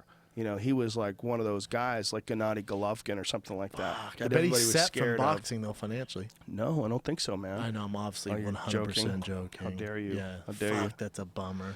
I think Roy Jones has done some stuff to help, but apparently a lot of people think that was what had fucked Roy Jones up early in his career and made him play safe. Here's Ooh, this is a Uriah good fight. Hall is about to fight Gegard Mousasi. Oh shit! Eddie, you got Uriah or no? No, I got Mousasi. All right. But Mousasi, very you wanna confident. Bet on this one too. No, I got Mousasi. Damn, Mousasi's pressuring him real early, man. Not scared. Jesus If he gets him down Christ. early, oh yeah, this one's not gonna last very He got long. him down real It's hard to early. keep him down. Okay. Oh, man, he hurt him, too. Tagged him with a right hand in the ground and pound. Mousasi all over Uriah Hall. He's Mousasi's a testing him. motherfucker, man. What are the arm bars? Oh, Jesus, big left hand. Jesus Christ, Mousasi's all over him. Super aggressive. Mousasi's got some nasty ground and pound. I don't know how good Uriah Hall's guard is. How good's his guard? You got to have a good guard. Mousasi's got a high-level ground game, man. You're right. Yeah, if there's a knock on your eye, it's his ground game. Oh, shit. He's getting teed off on. These are dangerous This shots, is exactly how you fight Uriah, though. too. A lot of pressure. Don't let him sit back. Does he get work on his fancy. guard a lot? Do you know? I don't know. Not from what I saw. Who's his main trainer right now? It's the guy who's training Chael, right? Yeah, that black guy. What is his name? I forget. Racist. Look at that. You see how he just see that Like footwork? butter. He's about to crucifix that him here footwork? Oh and my go to God, work with man. elbows, and they're butter. gonna stop Like at It's butter. gonna TKO. be too much for him. Oh, man. too Uriah. much. Uriah, you got to... He's got to frame up with that left arm. and Musashi explode. said, "Why don't you fly He's all the gotta way to explode. Japan?" Oh, there. Oh! Nice explosion. But you know what? He keeps the pressure. Look at Yeah, that. Look at that. The pressure. Very, He can't very get good back pressure. up. He's such a smart fighter, man. You look at the guys he's beat: Jacare, Hector Lombard. I mean, Henderson. it's just such a list, man. Oh, Look at that nasty, big nasty elbow. elbow. Oh, Jesus man. Christ. His ground and pound's fucking ferocious, and it's intelligent, too. He does a real good job. Smart fighter, of man. Oh, see, like, shit. that was a big elbow. The amount of shots that he gets in versus attempted is very high. He's gonna break your ass. He knows when he can tee off on you and when he can't. If you look at his percentage of landing ground and pound strikes, it's pretty high. Dude, look at the arm triangle. Oh, So- shit. triangle. Well, Arm he's triangle's gonna coming pass straight. higher. It's over, son. Does Uriah Hall know to hold on to that guard? Well, He's his got hands, in a his good hands caught it, position. and he He's doesn't fine. have it. He's fine. He's Now, fine right that now. left hand. But you know what? Back now. Look at this crucifix. Right again. into a crucifix. I tell Oh, you he's what, got that man. left leg trapped. Oh, look at this. You Uriah fu- Hall can still explode a little. He could explode a little, but he doesn't have the confidence to try to get up from No, there. he's gonna be worn out. He's got This is double worst underhooks. case He's scenario. got half guard and double underhooks. Right? He This just is doesn't have the skill set to get up and use It's like it. reverse half guard. Really. Yeah, it is on the other side. Hang on to that head. It's not gonna Isn't do that much funny, for you. Eddie? Like he would have to have his head on the right hand side for it to be more effective. On his right hand side. On his, Yeah. on Gay Full Guard's mount. left side. Yeah. Tell you what, that's a long ass flight back home to the U.S. from Japan. when you Oh, see look at that oh, mount look escape. Look at nice. that. An attacks with the leg. That was a very nice mount escape, and this is some good swamp walking by. I know Uriah Gay Hall's guard. working his jiu-jitsu with Jason Manley, who's a fucking monster, leg monster. Really? Well, that's not bad right there. At least he's Not good. attempting to get out of that position. Yeah, at least he got out of the mount. He He's was going. fucked. He's He's going about for to the give leg up his again. I mean, there's though. hope now. He's trying to go for the leg again. He's just way he's shallow. working with Manley, He's way though. shallow though. Yeah, he has Yeah, nothing. he's gotta there. let go of He has that leg nothing right there. now. But he's Yes. going to give up his back and going for Look, it. he's going back to it. Oh, back in his guard again though. But Gegard's smart. He didn't play the game right there. He just said, "Well, I'll just wind up in your guard again." Such a smart fighter. Yeah, and he knows how to pass. Look at that. professionally. Not to But mention that's not a good defense of the pass either by Uriah. What is he Chimera. doing? He's But gonna- he doesn't he's have gonna it. get armbarred. He doesn't have it. Oh, shit. look Shit. at that, son. Oh, my Oh, goodness. Uriah turns it around. Oh my goodness! Holy that was shit. Beautiful. That was Look That's at some that. Jason Manley shit, man. I'm telling you, that's Jason Manley You stuff. must know, because the way he did it, from having no Yes. fucking control of the legs at all, that's what classic. Jason Manley teaches. But isn't that like a classic defense? Like, Yeah, Jason Manley's really good at rolling Kimuras, so Yes, that makes that's look his at that. shit. He Gegard's out of explodes it. to Kimuras.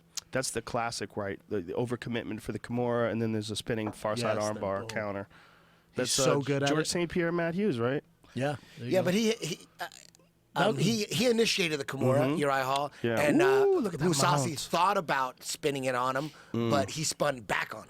Yeah. Ooh, Look at this. countered rear the counter. naked, Look at son. this mount Oh. and then back control. 45 sec to Thought go. about it. Not good for you. This is the to thing, be though. in this If you're fighting position. Uriah, you want to take away his explosiveness. Yeah. This is doing it. It is. Let's see how good his defense is from here. Because Gegard doesn't have. There it goes. Body triangle now. Wear him out with that Didn't body have it for triangle, a son. while. You know, he's got to get him down again. I mean, this round's going to be over. He's going to survive. Can he Damn. take him down again?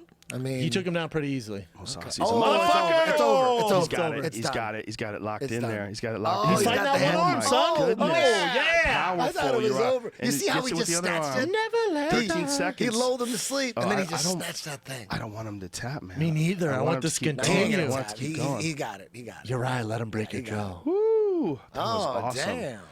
How great is a fight when you want to see the next? Don't tap. Right? No, I wanna don't see tap. it. No, I wanna no, see it come keep on. going. But that was a pretty Gegard slick. came out like a motherfucker. Slick rear naked, man. Very slick. Look, octopus. You know what is it funny that they have this commercial? This fucking monster from the swamp, the Kraken or something, kills these dudes. How much different is that than an alligator? They see those bitches all the time. Dude, and those- alligator are stupid as fuck. They see the, It's scarier when they're smart, dude. True. Nothing's scarier than octopus. That's true. That's a B movie right there. Eddie And Bravo. That's true. some scary Nightmare on true. Elm Street octopus movie that comes out of the water. They can come out of the at night. They could stay I'm out with- for 30 minutes. Dude, I saw some 'Cause it's gnarly all ass. cool. I saw some gnarly ass crocodiles in Costa Rica, man. yeah, I And saw if it's some too. raining, oh shit! If it's raining, that giant killer octopus can fucking track you down up the mountains. Can hide in trees and shit. Think about that. Did you ever see the octopus that climbs out of the fish tank and goes across the floor? It and then happens all the climbs into goddamn the time. next fish There's a tank million and videos kills on YouTube of fish? that shit. Yes. Dude, it's Nuts. incredible how many octopus videos there are on YouTube. Round 2, baby. Round 2. So here's the question. The first round clear to Gegard, right? Total control. But Uriah, I mean, can it take him down again? yeah, Let's see what can he happens. take him down I think again? Uriah's Can gonna Uriah be. tee off He's gonna be here? hesitant. You know, Chael Sonnen took Anderson Silva. Oh! Spinning back kick to the flying knee! Oh, shit! Oh shit, son! Don't stop it. Don't stop it yet. No, don't stop it. Don't stop Don't it, you stop dumb it, you dumb bitch. motherfucker. That's Gegard. He's getting smashed, right, dude. You Oh, gotta stop it now. shit. You gotta stop it now. Holy oh my fuck. goodness. Dude, he oh landed my that goodness. spinning kick. God Oh damn, He landed my that win. spinning kick. goodness. See, this is what I was saying before the fight, that this guy has moments where his Yeah, movement, we got you in that discussion. his movement He is got so you. He extraordinary.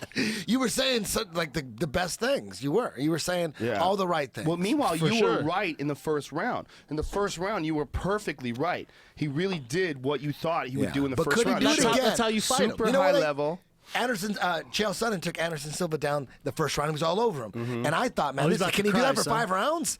Well, and he couldn't. Here's the thing. I mean, could Uriah Hall have the explosiveness left in that second round after Yes. getting mauled in the first two? Look at this. Blam! Spinning back kick to the fucking mud and flying knee. Come on, Damn. son. See, that's what I'm Boom. saying, man. What I'm saying about look at that movement. When you see, they're probably going to show it one more time, but look how there's no fat in that movement. The Yeah. way he throws this, watch this. Look, you Boom. don't, dude. You don't see that coming. There's no, I there's agree. no give. You can't train for that. No, well, you can train to never be close while he's doing That something. timing's tough. It's, Oh, his shit. speed is so good, dude. That'll Come be a highlight. on. Both of those, forever. both of those Forever. hits will be a This highlight. is forever. Musasi's a This is legend. a legit stoppage, man. This is a legit stoppage. You know, I mean, I know Musasi would probably say it's not, He's maybe, not do- but like, he's nah, not he's doing not anything doing right anything. there. You gotta give it to him, man. What He a was win for hurt real bad. Uriah. Holy That was balls. spectacular. Holy That was amazing. shit. See, and that's kind of what I meant. It's kind of what I meant when I'm talking about what he can do in moments. Exactly what you meant. It's exactly what I meant. Well, if Uriah gets obviously he's gonna have confidence from this. Good luck the next guy he fights. Where do you And go I from was here? Where do you go from here? siding with Brendan. I'm like, Brendan's making all the valid points here, but you were right. We were both wrong. But meanwhile, he did threaten off his back in the first round with that armbar, so you know that he is working on his jiu-jitsu. He's 100% working on his jiu-jitsu because that was pretty slick the way he set that up, and he caught Musasi off guard. With a Musasi didn't high-level know that. coach too. Yeah. Jason Manley's a monster. Well, I've been around guys like that before. These guys who can pull off those wild spinning techniques, like from the Taekwondo days. Yeah. And I know like what a high level looks like, and his is a super high level, man. And he's just so physically sharp. Like he's so fast. Like once he gets the technique down, and he obviously has it down perfect.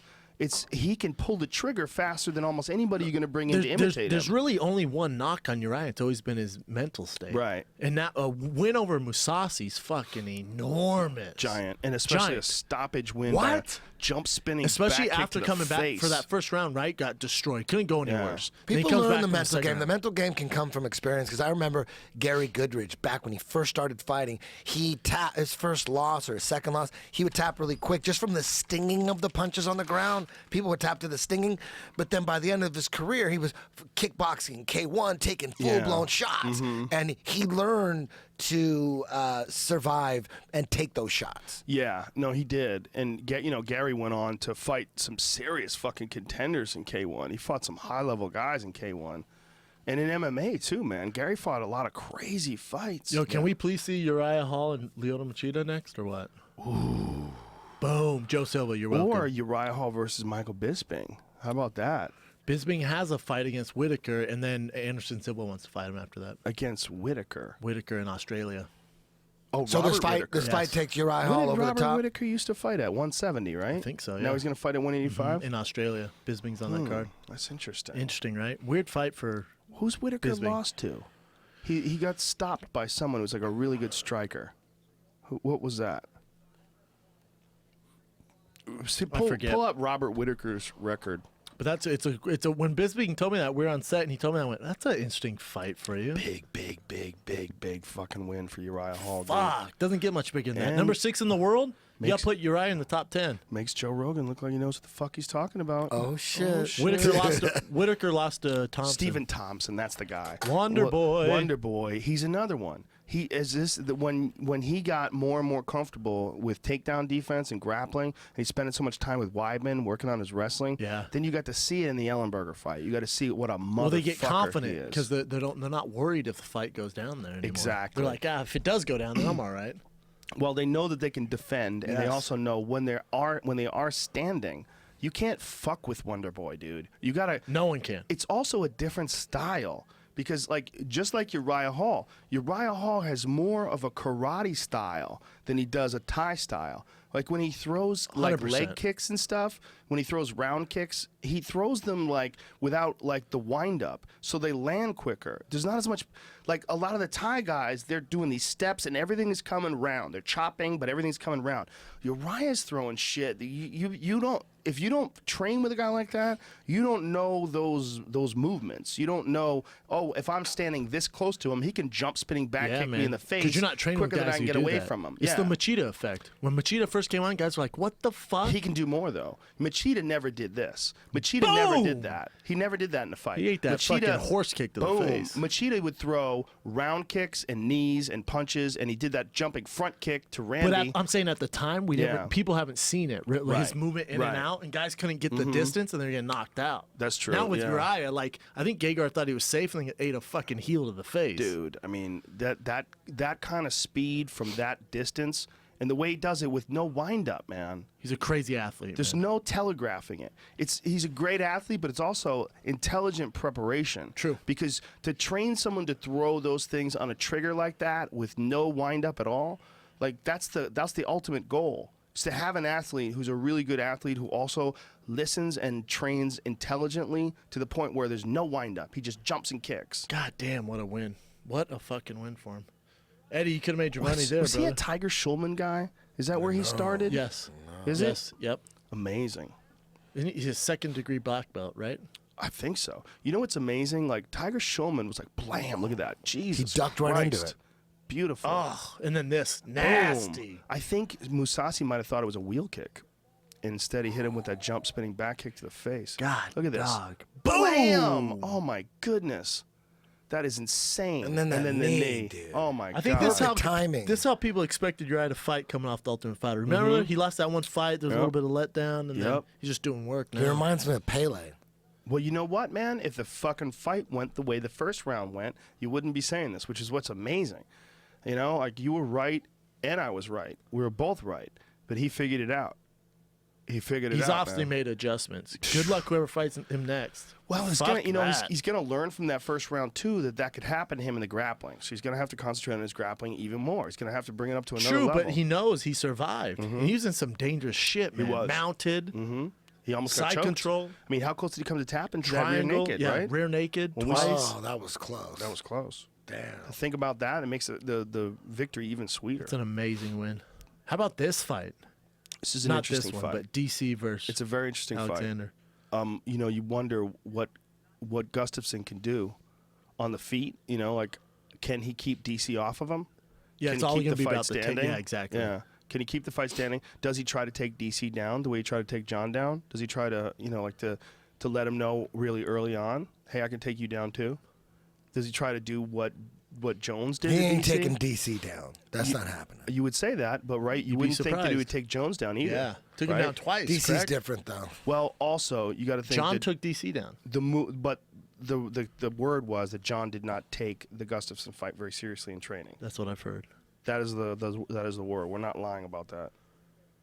Whether or not that would have played a factor, whether or not Gustafsson would have been able to take him down anyway, we don't know. I feel like this fight's not getting enough hype. It's getting no hype. Zero hype. I haven't heard anybody talk about It's it. because John Jones is right there still. He's the- he's Well, the John beat both elephant of in the them. room. Well, John beat both of them, so it's like, all right, well, there you no, go. Eddie just nailed it. Yeah, That's exactly what it is. zero hype. I mean, and John is just so. Everybody knows he's so good. He's so special, and that's also what's tragic about it. You know. What I mean, a great comeback story, though. Amazing. If he could pull it off, it's amazing. I bet Jesus he does. Christ, look at Josh Barnett, the triathlon runner. Look at the records. Just a ton of fights. Yeah. Josh Barnett looks leaner than I've ever seen him. Ever. It's the best in shape I've ever seen him. How much did he weigh? Good question. He still has to be 50. You think High so? 40s, for sure. He's a big Eddie, boy. what's the guess? How much did Josh Barnett weigh? If he was, I'm gonna say 240. 245. I'll say 48. 248. Can we find out? Let's see. We'll find out here. 245. What does it say? We need the official weigh-ins, not the old one. Yeah, the problem is a lot of times when I read these things off at the fights, like they have a tail of the tape. Maybe we go to the video of the weigh-in. There's got to be that. But what I'm saying is for heavyweights, the only way you hear it is if like Bruce Buffer saying it correctly. 39, because like sometimes on my sheet that I'll get, like say I get a sheet from the UFC that shows a fighter's record, and I'll get the weight that they used to weigh in other fights. Like Yes. sometimes they'll be heavier or lighter. So What is it says 239? Whoa, Nelson 269. Whoa. That Oh can't, my that God. can't, so he was over. Yeah, by 4 Oh pounds. fuck, I forgot. Barnett was 239. Who said 239?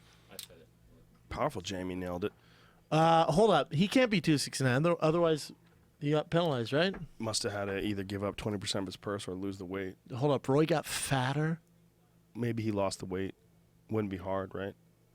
I don't know, bro. He probably was shocked. Dude, Who that knows? Uriah Hall fight, I still can't get over. That's fucking amazing. Yeah. And it was what we're saying. He can do some shit, man, that not So a lot talented. of guys can do. Yeah, man. Yeah. And I knew guys like that. I knew a lot of guys like that from my Taekwondo days. There was guys that just had this ability to explode with lightning fast spinning techniques that if you weren't ready for it, dude, you got lit up. You got fucked up. Fucking Rothwell and Stipe are fighting real soon, right? That's a great fight. There was this kid that I used to know. His name was Larry Jones, and his legs went all the way up to his ribs. His hips like started here. He was a tall dude. He was like 6'3", maybe somewhere around then. But his legs were like way longer than He he looked was tall. weird. He looked like the Yeah, monster he from just Monsters had, Inc. He had like the legs that were perfectly designed for kicking you. And this guy, when we're talking about like talented dudes, like physically talented dudes who could throw kicks that no one saw coming. I used to watch this guy kick like the bag, and I would just be marveled. Just like marveled. Like I couldn't believe what he could do with his legs. He would throw these like front leg side kicks that would just bend this bag in half because he was a big dude.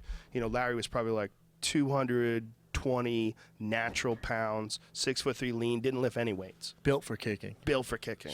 Like all of his weight, I mean, he might not have been even that heavy. He might have been like 200 pounds now that I think about it. Lean. But he wasn't a weightlifter at all. Like it was all just throwing kicks and running up hills and shit like that. But he would kick the bag and you just go, what the fuck, man? Like, you've never seen anything like it. He would throw these spinning techniques.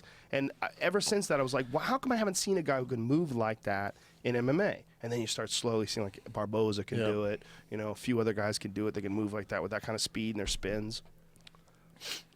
Barboza has the quickest kicks I've ever seen in my life. Never seen anybody quicker. Does he have a fight scheduled? I hope so. I don't think so. I was telling Michael Jai White, you know who he is? Big, giant, the karate guy.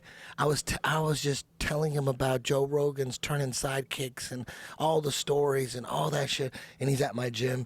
He's big. He's like 6'4", 240 pounds. Did karate his whole life and shit. And I'm telling him about Joe Rogan's turning sidekick, how amazing it is. And he goes, okay. I go, let me see you kick. Let me see you throw one. So he throws one after all this shit I talk about Joe at Legends, where 10th Planet headquarters used to be. He fucking throws one turning sidekick, breaks the bag, the chain off the ceiling.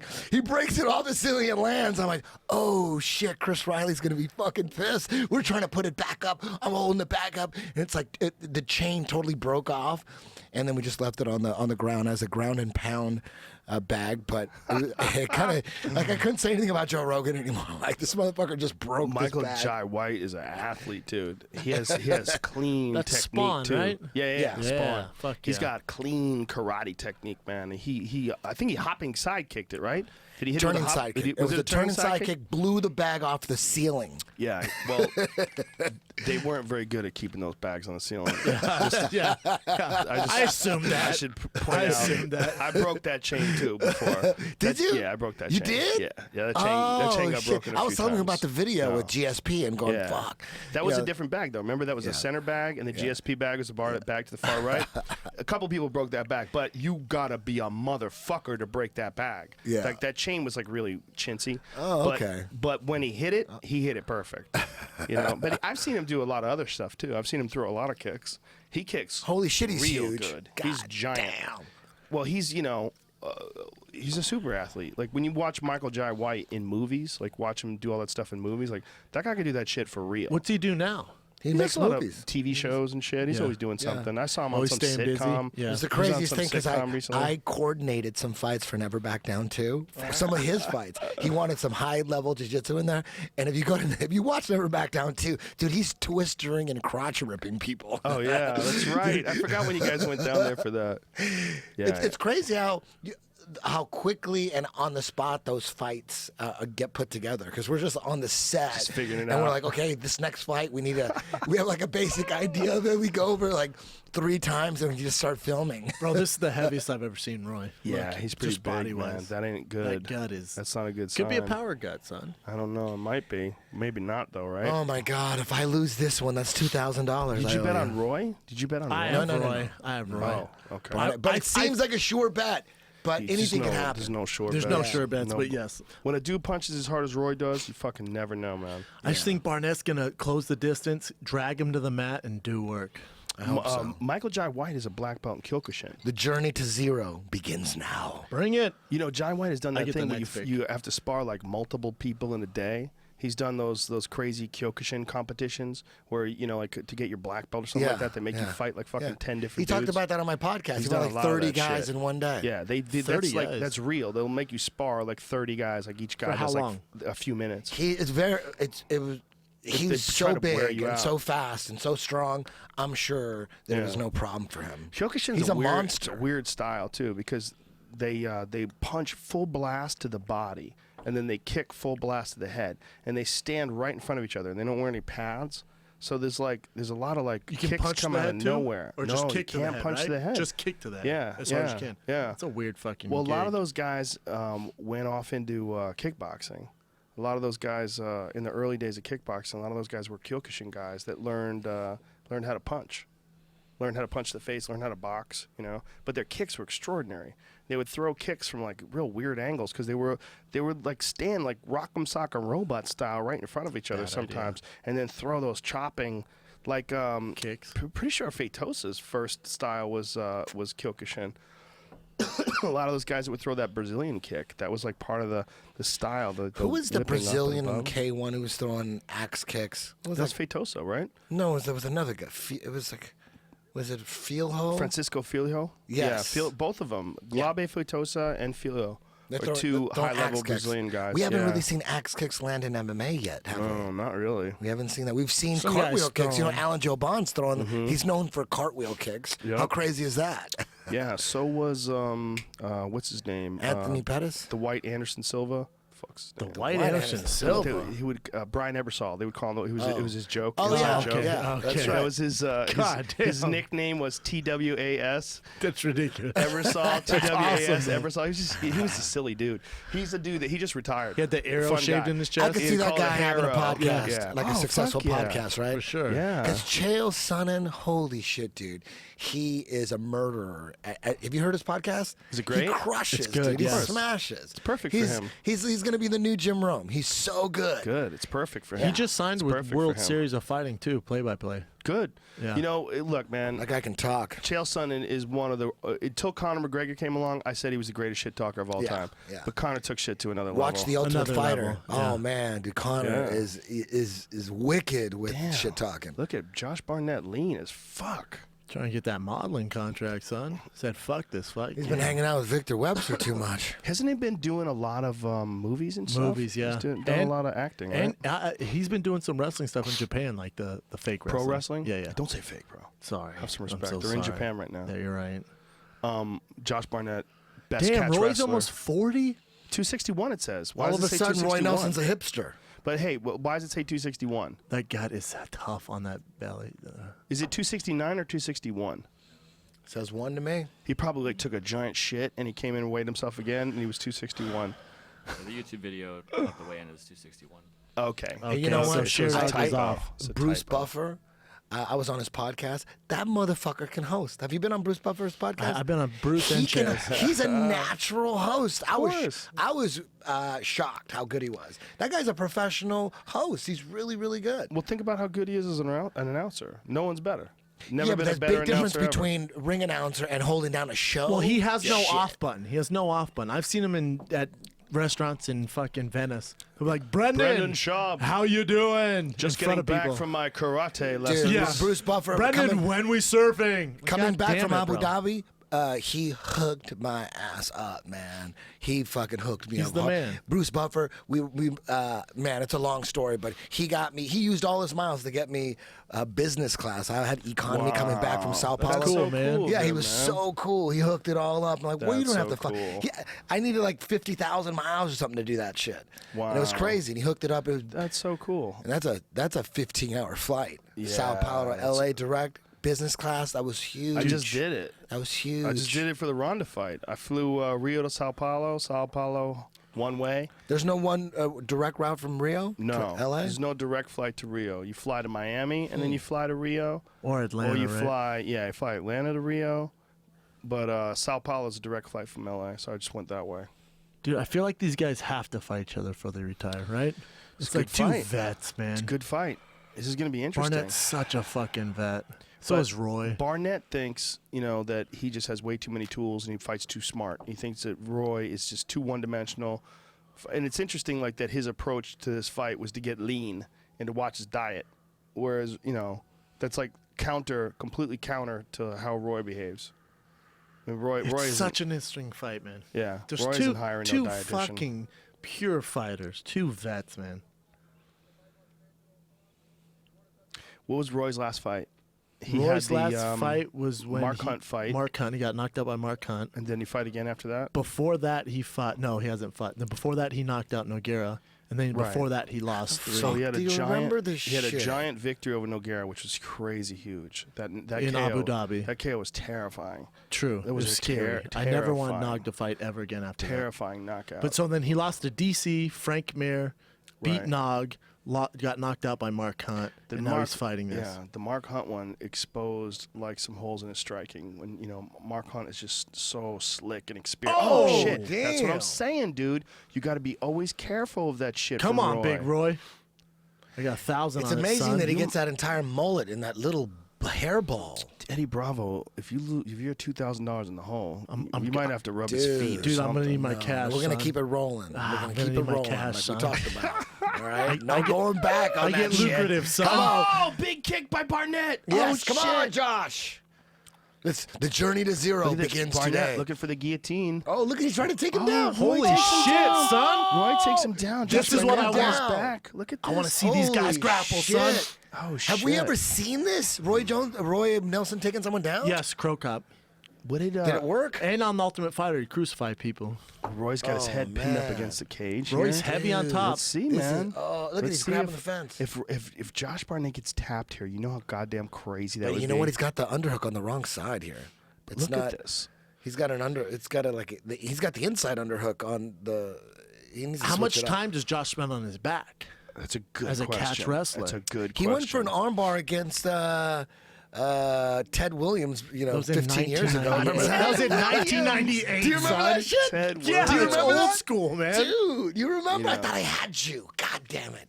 Remember Ted Williams got mad? You always talk about how good the guard is and how important the guard is. Oh, dude, And that was an Ted article Williams was on- like, why don't you try doing the guard on me? You're like, well, you're not the same size. The, Like, what are you talking about? grappling magazine. He had an interview and it said the guard is dead. He's the one who started the guard. guard is is dead. dead. He started the guard is He dead. needs to row with Verdum and then revise that statement. For reals. I'm sure he doesn't feel that anymore. No. Revising statements from 15 years ago. A lot of people had some ideas about what didn't work. Who the Hey, fuck thought spinning kicks worked? I thought back then? head kicks would never work, and just Yeah. like most people, most You know. UFC fans, head kicks only worked in movies. And Ted Williams is right when he saw the state of the guard that was in Gladiator Yeah, Combat everyone or, sucked at it, or yeah. King of the Cage. You weren't seeing like the best of the best. Well, you'd have to be like almost at the jiu-jitsu competitions or in the labs. Dude, like, back watching then, guys King of the training. Cage 2000. Why are they dude, standing him it up? was rare to see a guard pass. People Bro. didn't even know how to they pass stood him him up. up. Shit. Why are they standing That's him up? pure Yeah. shit. What is that? Oh. Josh Barnett keeps throwing that left kick. They want action, Brendan, action. It's bullshit. Josh is pushing him here. Oh, He's knees. nasty in the Nasty clinch. knees. Oh, Dude, you can't come straight my in like that goodness. against Oh, fucking Roy. He's left going to hand. come fuck on, you up. Josh. Oh, Come Jo- on, Josh. Oh, Jesus. Jesus Christ. This is a What the fuck cracker. are you doing? This is Josh a is going to get in cracker trouble with of this a right fight. hand. Boom. Oh, come on, Josh. Oh, nice I uppercut. think that fucked Roy up. Oh, my Look at goodness. Roy's Roy's got a face. tremendous chin. Has he ever been knocked out? Mark Hunt, son. Yeah. Walked But, away dude, KO. Josh Barnett is like really pouring it on. It's showing some excellent cardio here. He has that to. He's might have down been this his round. plan. That might have been his plan though in this fight to come in so lean, just really pour For the cardio? pour the pace on him. It makes sense if you want to make a run Oh, for it. nice oh, kick to the great body body. kick. Damn. Oh, my goodness. That hurt. Oh, elbow. elbow. Look God at Josh. damn. Come on. Well, think about Josh. If you Bring it Oh. to zero. Bring it to zero, Look baby. at that sneaky uppercut Barnett's been throwing too. Josh is looking for that arm drag. if you're Josh, you Yeah. want to make a run at the title, you got to have cardio, man. Oh. Yeah. Boom, big knee.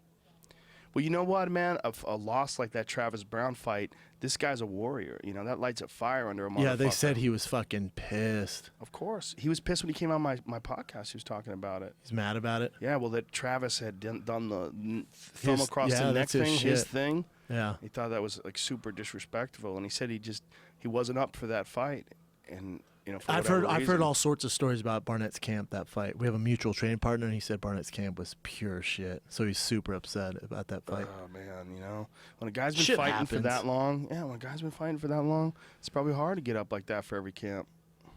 But Holy shit, balls, bro. Roy takes him down again. What? He's winning this Has round. Roy evolved? He's evolving He's always into had good jiu-jitsu. jiu-jitsu. But he He's never, taking guys you down. would never know. He Look never at this tried to Barnett use trying it. for that straight armbar from his back. Dude, you can tell You Barnett's. know what? He lost this round. I mean, Roy got this round. 100%. Is this You're going to be losing 5 your rounds? money. This is 5 rounds. Oh, shit. Which is bad for Roy, I feel like. Yeah, 1 of 5, man. Yeah, this Look is at him. He's interesting. going to pass right here. Watch. He's going to It's go. Oh, interesting. look at that knee slice. Oh. Renzo Gracie black belt, son. Yeah, Barnett It's more going like with that Mark underhook. Lehman black belt. He was with Mark Lehman longer than. Well, Henzo gave him his black belt. Well, Henzo gave him his black belt. Yes, you're right. You're right. So But it's like Mark Lehman, he did train with Mark Lehman. trained with forever. Mark for a Yes, long forever. time. I agree. Good ground and pound by Roy. Good fucking ground and pound from the half guard. Barnett off his back. No, Wow, crazy. interesting that he's able to take Barnett down.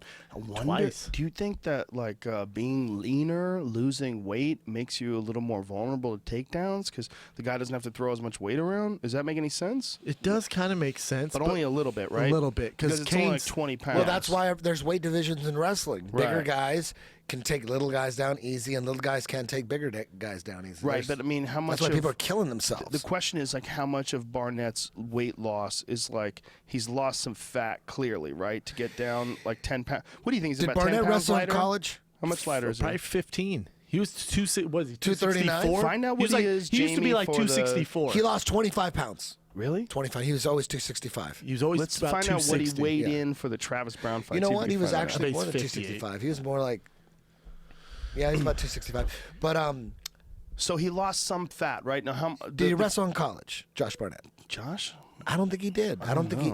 If he did, it was probably a junior college. So I'm not that shocked that he's being taken down here. It's not like he was a world class wrestler. Dude, no one takes Josh down really. It's pretty rare, but He's a black DC belt catch did. wrestler. DC But you know what? I ragdolled him. think. Remember? Yeah, DC did. DT But, DC oh shit! Oh shit! Come on! Oh shit! Come Roy, on, Roy is Josh. throwing haymakers. Get Good that money, Lord. Roy. I'll send you 50%, buddy. Dude, Roy Nelson does not look like he's in bad shape here. I know. Don't let the gut fool you. And Dude, here comes a these hard Oh, shots by shit. Roy. Dude, God damn it! Roy has. Look at Roy's throwing kicks. Roy's got some Dude, hammers, Josh is hurt. son. Look at He that. is hurt. Jesus Christ, Roy hits hard. Josh has some big ass legs. That sounded gay. Sorry, bro.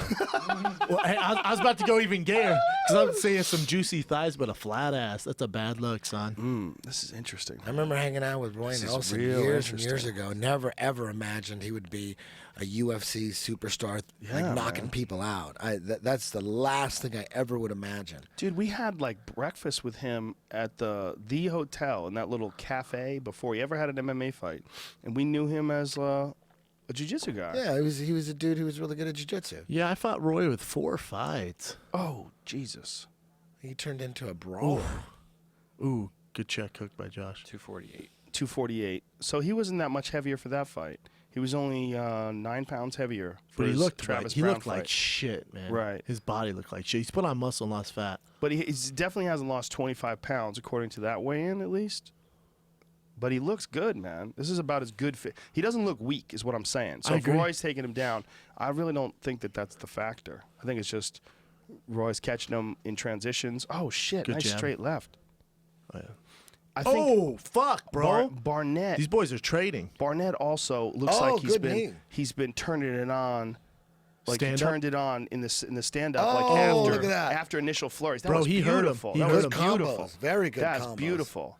Dude, he's kind Oh, of fucking my him up God. there. And he's pouring it on him. Boom. And he's switching southpaw. Barnett's Well, striking Oh, look at that's that. nice great. elbows. Jesus. Boom. Yeah, and he's waiting for Roy to get tired before he pours it on, too. Damn. Fighting crafty in the beginning part of the round, and then he hits around 3 minutes in. He starts really turning it on. Some veteran shit. Yeah. Well, he also knows Roy, could do. Oh, look at that. Shit. Roy Roy's can do hurt. a lot of damage, He's but trying to touch the ground. you can't be at your best with that body. There's no way. Boom. Yeah, there's just Some no girls way. like that. But let's say Roy gets down to 220. Mm-hmm. Is he gonna be the same power puncher, or does that right hand go away? That's a super good And that's question. his shit. No one could know, right? You don't know until he tries it, and he's never tried it. I mean, we might see a better Roy than ever. Jesus Christ, Josh is looking good. He's relentless here with his stand-up. Who's bleeding? It's Josh's nose on Look at Roy's Roy's. shoulder. Roy's in agony, man. He's taking some big breaths. Josh keeps hitting that solar plexus, too. Dude, you know when Josh would have Stitch corner him, which this hurts him for sure not having Stitch because he used to only fight with Stitch. Before he went lockdown, he'd tell Stitch, "Let me die in there." Jesus Christ. I used to tell Stitch the opposite. Don't let me die in there. For real. I'm like, hey, I'd say, Stitch, look at me, bro. Don't let me fucking die in there, bro. Oh, my God. Josh would say the exact opposite. Correct. I remember thinking, God damn, that's gangster. What's that, He Jamie? was 265 that fight. Oh, okay. So, boom. So it was incorrect. We're 25 pounds. Yeah, you're 100% right then. That's 100% right. More so, right? Damn, this is nasty. It's going to be interesting if this thing goes all 5. There's no way. Damn. I think it was 26 pounds, right, Eddie? Is that what they said? Yep. Just 239, so he lost 26 pounds? That's insane. Talk about Oh, dedication. man, that elbow. Nasty. You think Josh is mad that Reebok didn't make a Speedo Reebok? Nah. Dennis Hallman's pissed. Oh, yeah, Josh used to always fight in those fucking Boom, there's that undies. knee again. Oh, man. His clinch is nasty, this fight. I don't see how much... Roy's done. Roy's Roy's hurt. done. He is tired Unless as he's fuck. playing possum. That's not a possum. Oh, Roy with a big kick. Crazy. What? Kung Fu Panda! Oh, and Damn. fucking Josh comes back. Unless he's playing possum and he throws a head kick. Crazy. Dude fucking saw that coming. He throws a head kick. And man. rocked him, but then Barnett rocked him back. Is that his first head kick ever? I That would could assume be. so, especially in the UFC. That was some straight panda bear shit, God man. Do you see Damn, that that's tattoo he has on his crazy. shoulder? That's his he had a shirt apparel line back when he was like a purple belt in jiu-jitsu, 808 or something like that, or something like that. And that was like, he was going to make his money that way with his Well, shirt line. he So had got a tattoo of dragon his logo. skins. He had dragon skins. What's that? Remember the rash guards? He had like a really good brand of rash guards that was his. I think that's it. I think that's the logo. I think that's it because I used to That's the love his that's the shit. tattoo. He sent them to me once. He had like the best rash guards. Really? Yeah. He just had- stopped doing them? I don't know, man. You know, that's a good question. But he had rash guards with like a really good material that like wicked sweat away from you. They were like really good rash guards. Roy's always been a smart guy, man, market-wise. Yeah, He's there- always been on the outside of It that was like a shit. tough texture. It was soft, but it was a tough texture. And the idea, I think, was that it was really good for grappling because it wouldn't tear as easy as like That's cool. a regular rash guard, which is meant for surfing. You know? That's cool. Yeah, he's always been kind of the smart guy doing different shit. He's always gone against the grain, always. That's been Roy, man. So what happens now after that second round? That second round was crazy. Now There's it's, three now it's more rounds, 1-1. dude. It's 1-1. Yeah. But there's no way this goes all 5. I think Barnett TKOs him in the third. Or Roy hits him with one of those fucking head kicks. What are we talking about? Could you Head imagine kick? if Roy landed that head kick and Barnett toes curled? So on his sick. back? We'd be like, what in the Greatest fuck? knockout in heavyweight history. Here we go, round 3, man. Fuck, man. Both these guys are so fucking mentally tough. You're not breaking either one of these guys. Oh, nice uppercut and a kick. You know, it's almost like Roy has to empty the gas tank early because he's got to try to hurt Josh while he can, too.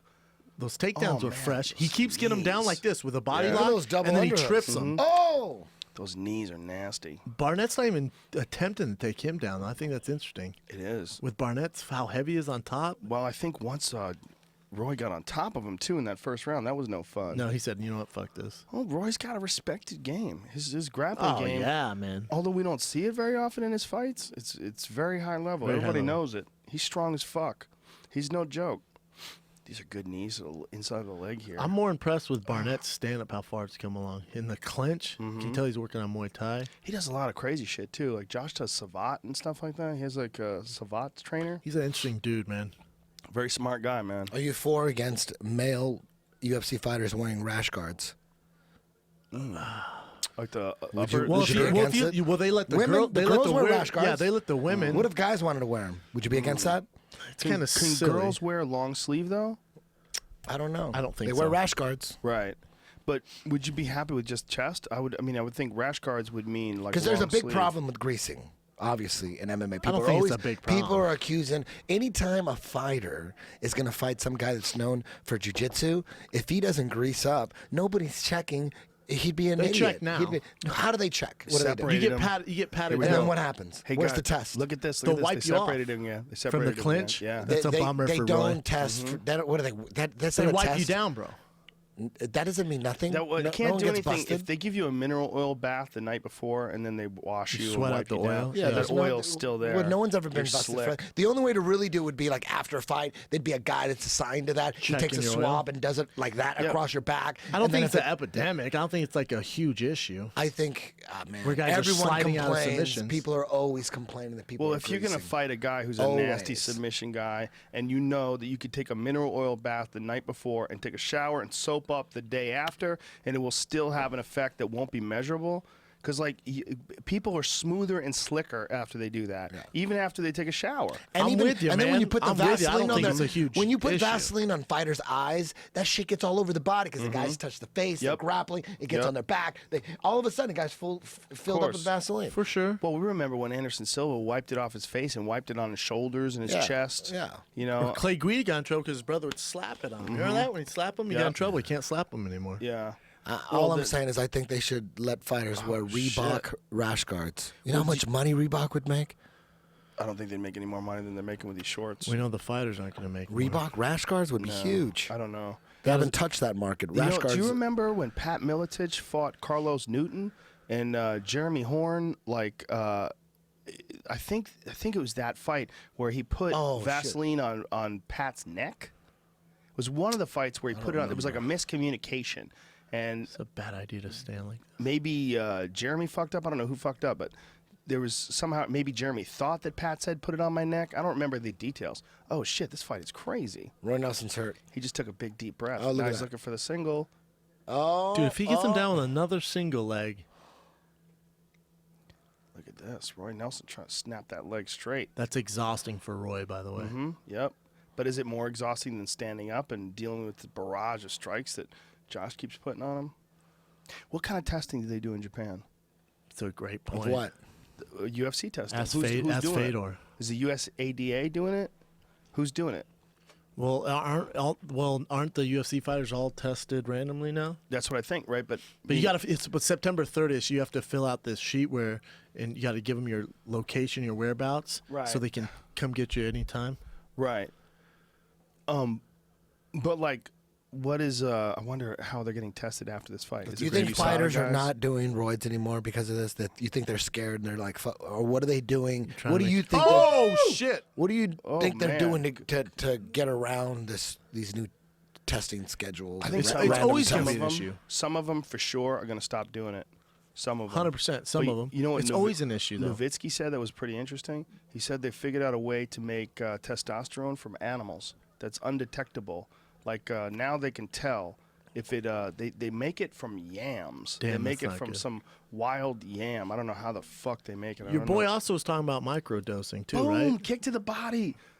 Boom to the head. Oh shit! look at those big Roy shots. with the bolo punches. Bro. Oh, God shit. damn! What a fight.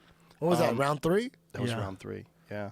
Yeah. So, he was talking about microdosing, but he was also talking about a new form of testosterone that they've been able to do that they make out of animals. I guess the test before could show that it didn't come from an animal, that it came from some Artificial, some plant form, the way they create it. So now apparently they're able to do that. We were also talking about the Tour de France. What's so funny? What are you laughing at? They had that band Europe singing the final countdown. Oh, like that they're making commercial. fun of them, but Yeah. I could just imagine like their manager calling them and say, "We got some good news and Oh, some bad news." The good news is we got to a national commercial. We got some What? good news. The bad news is they're gonna make fun of you. Yikes! They don't give a It's fuck. a microwave. They probably oven. didn't know. The manager said, "Don't tell them till they get there." And then they in the middle of the commercial shoot, and they kind of figured it out. Oh shit, they're goofing on us. You think they give a fuck though? Yeah. Hell They're yeah. not doing Are you shit. kidding? But it's still their song. I mean, they're Yeah. still doing. It's not like National they're campaign, changing son. it. Here we go, round 4, championship rounds. What do you think? This is actually fought at a pretty fucking good pace. Barnett with the high kick, man. Front kick look to at the him. body, jab to the Barnett face. still got gas. Look at him. Yeah, he's pouring it on too. What do you have? Barnett up 3-1. 2-1. 2 to 2 to 1. 1? I have him Yeah. up 2 to 1. If Come I on, was Barnett. really absolutely doing Back to testing. 0, bitch. I'm gonna But you know what? hashtag back to 0. Watch. Back to 0, bitch. As soon as this is Boom. over. But when you think about the first round, didn't Barnett do way more damage on the feet than Got Roy did on the taken down ground? twice and dominated. Right, Ooh. but didn't Barnett Yeah. do more damage on the feet than He Roy did, did but when they were on doesn't the matter ground? in Does judging. it? No, No? doesn't You know matter. what? It's I don't too know, late but now. shouldn't it matter? Shouldn't it matter? Like who got hurt more in that first round? I would say Roy did. I would say Josh did more damage standing up. 2 And even takedowns, though? Yep. Oh, three. no. Look at Oh, this. look at that. Look at that beautiful. sweep. Woo, look Oh, at that. and immediate Damn. knee to the body. Great job. Damn, if he didn't decide to go for it right there, he would have been on his back. That was a fucking Yeah, he lightning wasn't- quick decision. You wasn't got to keep having it. going with that wizard. Bam. Josh Barnett is just. He's in better shape in this fight than I've seen him in a long. How do you feel about someone stomping on your feet? Is it dirty or is it part of the game? It's fighting. Part of the game. No, Part it's of not the game. dirty. Josh Barnett tying his arm out, punches to the body, knees to the body. Bro, I ate that entire bag of mangoes. They're so good. They're right? delicious. Some of the best snack food ever. Whoever figured out how to do that shit was genius. Mexicans. I know. I put that online, and that's all Mexicans kept saying. Be nice, it was healthy, though. Mexicans. It was Mexicans. We invented a lot of shit that we didn't get credit for. All that NWA shit, that's all Mexican. Lowriders, Impalas, the fucking outfits. It's true. That's all Mexican. Oh, shit. It's true. And still people make fun of us. Well, it's just because we're so close We to invented Mexico. gangster rap. Oh, shit. Uppercuts. Oh, How shit. fucking tough is Roy Nelson? Boom, boom, boom, boom. Oh, my goodness. Josh Oh, Barnett. shit. Fucking Oh, look at those pouring it elbows. on. Get out of there, Oh, Roy. look at those Oh, elbows. nasty elbows. Look at, dude, that chin of Roy Nelson. Oh, my God. And Barnett keeps mixing it up. If Barnett took him down right now, this thing would be over. Jesus Christ, buddy. I think he should he's just throw battering more him with these elbows. fucking punches. These should elbows separate. and the uppercut. Like, Oh, shit. fuck, Oh, son. he doesn't know what's coming, whether it's an elbow or an uppercut. And Barnett just keeps changing it up. It's weird how Roy's Such a face isn't- professional job. He's doing such a professional job of mixing up his technique. You know? Yeah, Does I've he always still have been- his podcast? No, He doesn't do it anymore? no. Oh, He's a great shit. guest. I love having him on as a guest. Yeah. Super interesting guy. Oh, Super smart, man. those Yeah, fucking really elbows. smart. He's going to break his elbow.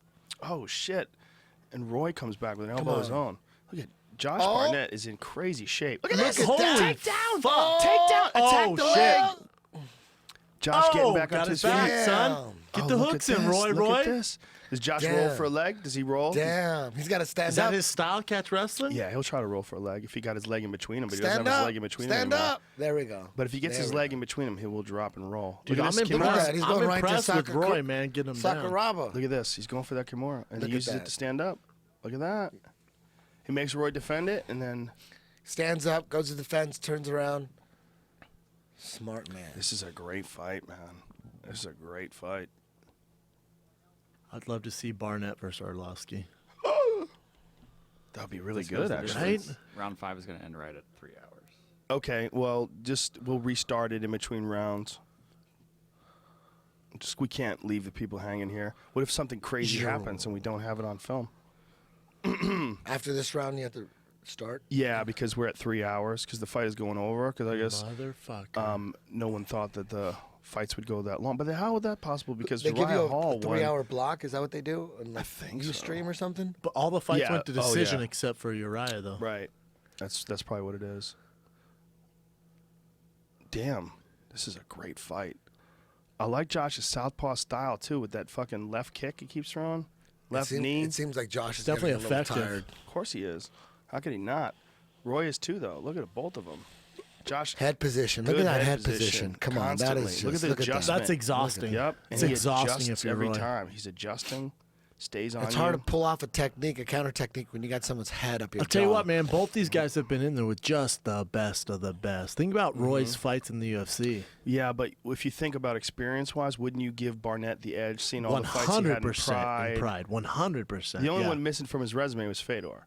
in True, Pride. true, but if you But go Nelson's if you been go off around for a long UFC, time. if you go to UFC experience, it's Roy by Yep. far. Yep. What happened? What happened? Did he hit him low? Yeah, hitting the nuts. Get that rest, Roy. Right at the Oh, bell. it's the end of the round. Wow. Let's see this. Oh, Jesus. No, that's the gut. No, Where- hold where's up, the- hold up. Let's see if Oh, he gets. gee- no, Okay. I think this is is just the earlier in beatdown. round. Yeah, Jesus Christ, these are awesome combinations. There's a vicious uppercut. Oh, bro, you know who Roy fought after he got knocked out by Hunt? Overeem. Right to a leg lock. Look at Oh, that. that's right. That's right. Roy fought Overeem. That was a And good lost. fight. That was a good fight. And Overeem had to stay the fuck away from him. Fuck yeah. And Roy knocked him down once. Overeem's JDS next, correct? What a fight that's going to be. Holy shit. Been for yeah. When you want to see Overeem versus Barnett, I would love that. that would be fucking interesting. Super interesting. That would be very I got Barnett in interesting. that fight. I Really? just think he's tougher.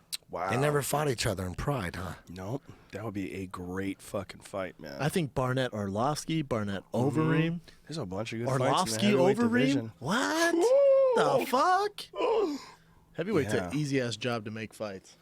JDS and Overeem is a great fight, though, and there's been a lot of shit talking over the They years. hate each other, huh? Yeah, I wonder. I mean, it's a good time because Overeem's got some confidence now. Is it a good time? I think so. I don't think so. Well, I think so because JDS has had some trouble. It's a good time for Oh, spinning back kick to the body by Barnett. Oh Damn. my God. I think it's a good time for Overeem. It's bad timing Yes. for JDS. That's what I mean, and I think that if it was earlier, it would have been a good time for JDS and a bad time for Overeem. I Boom. agree. Josh Barnett pouring it on. I agree 100%. So I think Joe. like right now though is like the closest it's been. You know, I think I would have given Overeem an edge if you would have the Overeem that fought Brock. that motherfucker took over the world. Fuck. That's the only fight ever in my yeah. life. They would have called me. I'm like, no, I'm Nope, good, man. not Nah, interested. dude, I'm hurt. What do you got? I don't know. Make Not something feeling up. it, yo. Just not feeling My it. knee, bro. That Overeem, the 265-pound shredded Overeem, regardless of substances that enhance that position, that motherfucker was terrifying. So that guy, I like. That guy? I like him over a lot of people, maybe even over Junior Dos Santos. But Bro, I like him over Junior Dos Santos and Kane at the same time. Fuck. That See, guy I was on don't- another I don't- level. I don't know though. I don't know if he would have been able to do that to Kane in that fight. I mean, would he been able to keep? You got to think first of all. We're looking at the results, but we're not thinking about the players because Brock Lesnar was coming Brock? off of stomach surgery. I don't He had give 12 a inches of his fuck. colon removed. Overeem was touching him and just fuck. It looked like it hurt. Yeah, I mean, look, Overeem's terrifying. There's no No, doubt that about it. Overeem is. This new Overeem, he's not Right. as terrifying. Well, it's not the same guy. You know, I mean, physically. No, But- not even close. But we don't know how much of that fight was Overeem and how much of it was Brock Lesnar really shouldn't have been fighting. I agree. What MMA legend, UFC Oh. legend, did Valentine Overeem beat? Randy Ray Couture. Huh? Hold up. He beat Valentine. Beat. You just heard Joe say it. Don't act like you're just. He's like channeling. You just said Randy Couture. He guillotined Randy Couture, tapped him. But I guess guys he never did. fought in the UFC. He also beat Ray Cepho. Yeah. which is old school. But he got him in a neck crank. Right. But Ray's more of a K1 legend than he is a UFC legend, right? Yeah, that was the last time I heard. Remember fighting. And I like how you were thinking about it when he said it. You're I like, was about I to got go it, I there, got it. too. It's that. Hold. Ensign Inoue armbarred Randy. Remember that fight? Yeah. Ensign kicked Randy with some crazy hard kicks off of his side. Like he was like lying on his side, like in almost like a semi. That's how Hoist scoot. does it. Hoist does when he at the Sakuraba 2. Yeah. Hoist was throwing off his back some serious kicks to Sakuraba's knee. Yeah. Oh, there's got him Josh. down Oh my again. God, Oh, Roy in the shit. fucking fifth and final But he's round got a takes him Kimura. down. He does have a Kimura, but he doesn't have the legs, right? And that's Roy Nelson. That Kimura's not going to be shit. It's gonna be hard, that's Dude, for Josh sure. Barnett. But you know Randy. Oh, go Ensign ahead. was like on his side throwing roundhouse kicks to the leg, fucking hard kicks, man. Like I remember thinking, like, whoa, I didn't know you could throw kicks like that from your side. Like that's the first time Turn I ever around, seen a Roy. guy do that. Oh shit, Roy, not much time left. Oh, nasty knee to the body. How about Randy Couture said if Bellator would have signed Fedor, he'd want to still fight him. Did he really say that? How old is did. Randy I Couture thought he said right he now? doesn't. How I old thought is he he? said I thought he doesn't. said he was interested in that fight. Well, if he's interested, we don't know who Fedor's fighting in Japan. If Japan really wants to make some money, that's the fight. How old is Randy Couture though? 52. 52. 52. Hey man, let's not do that, huh? How about Hey, no? I'm all for it. Fuck You know, I'm all for it. Let's make 50 the new 40. Bro, what Fuck if Is it's that Kimbo true? Slice? Let me make sure that Randy Couture is 52. Could you look that up? Bob Sapp, Fedor, New no. Year's Eve. What if it's think he's- Kimbo Fedor? Oh, that would be horrendous. He's 52. If horrendous, you mean awesome, No, man, that would be so wrong. dude. That'd be so fucked up. A juiced up Fedor A juiced versus up Kimbo. Kimbo. And Ken Oh, juiced Shamrock up looked Kimbo. fit. Ooh, maybe and both, he's like right? 50 something, You never right? know. Ken Shamrock looks shredded. But if Easy. Fedor comes back and he's at his old skill level, that's a terrible mismatch. I mean, That's a big if, bro. well, if they're letting them fight in Japan, and if Japan doesn't have any, we're not saying, I just want to get it right out of the way. Don't accuse me of accusing him of juicing. But let's just say we go back Let's to just- the Vanderlei Silva. Oh!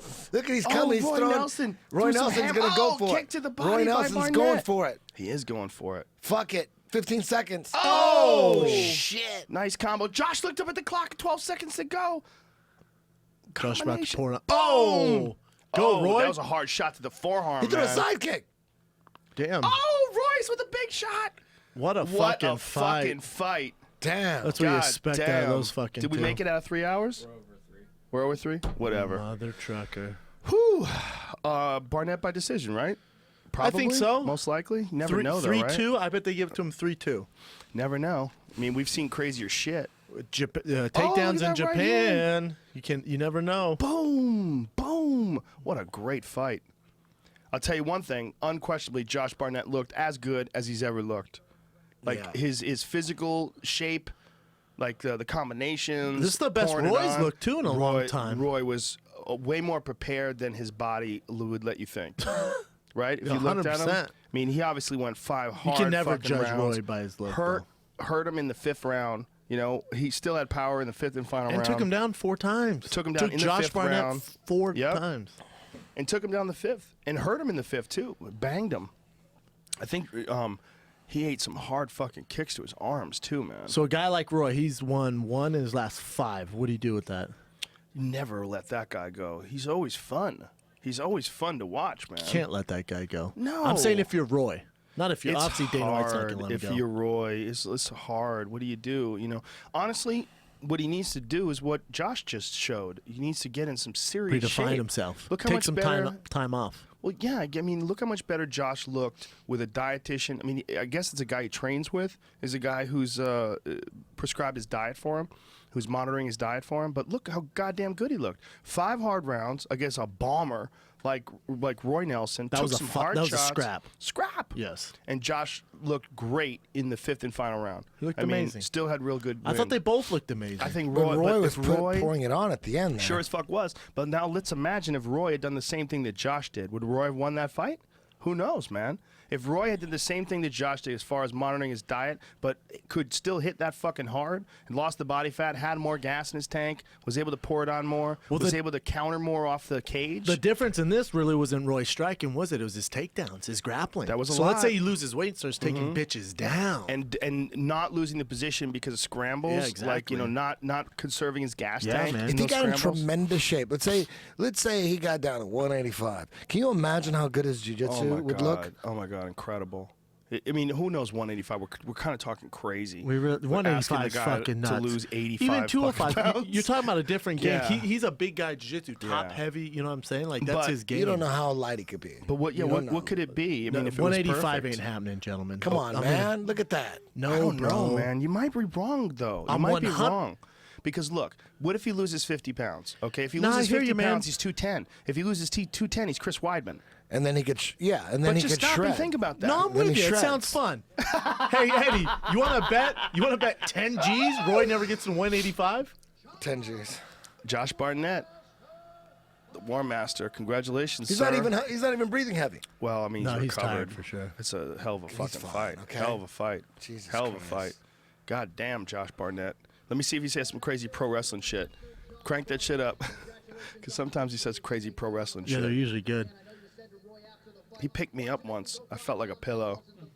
After the fight, he was still jazzed up. After the Frank Mir fight, he hoisted me up in the air. Like a throw Just rug. like a fucking, like a scarf. Like a welcome mat. You know those welcome Like a mats? scarf. That's what I felt like. Josh should have satanic tattoos. Oh, he's going to talk in Japanese. Oh, he talks Japanese. Really.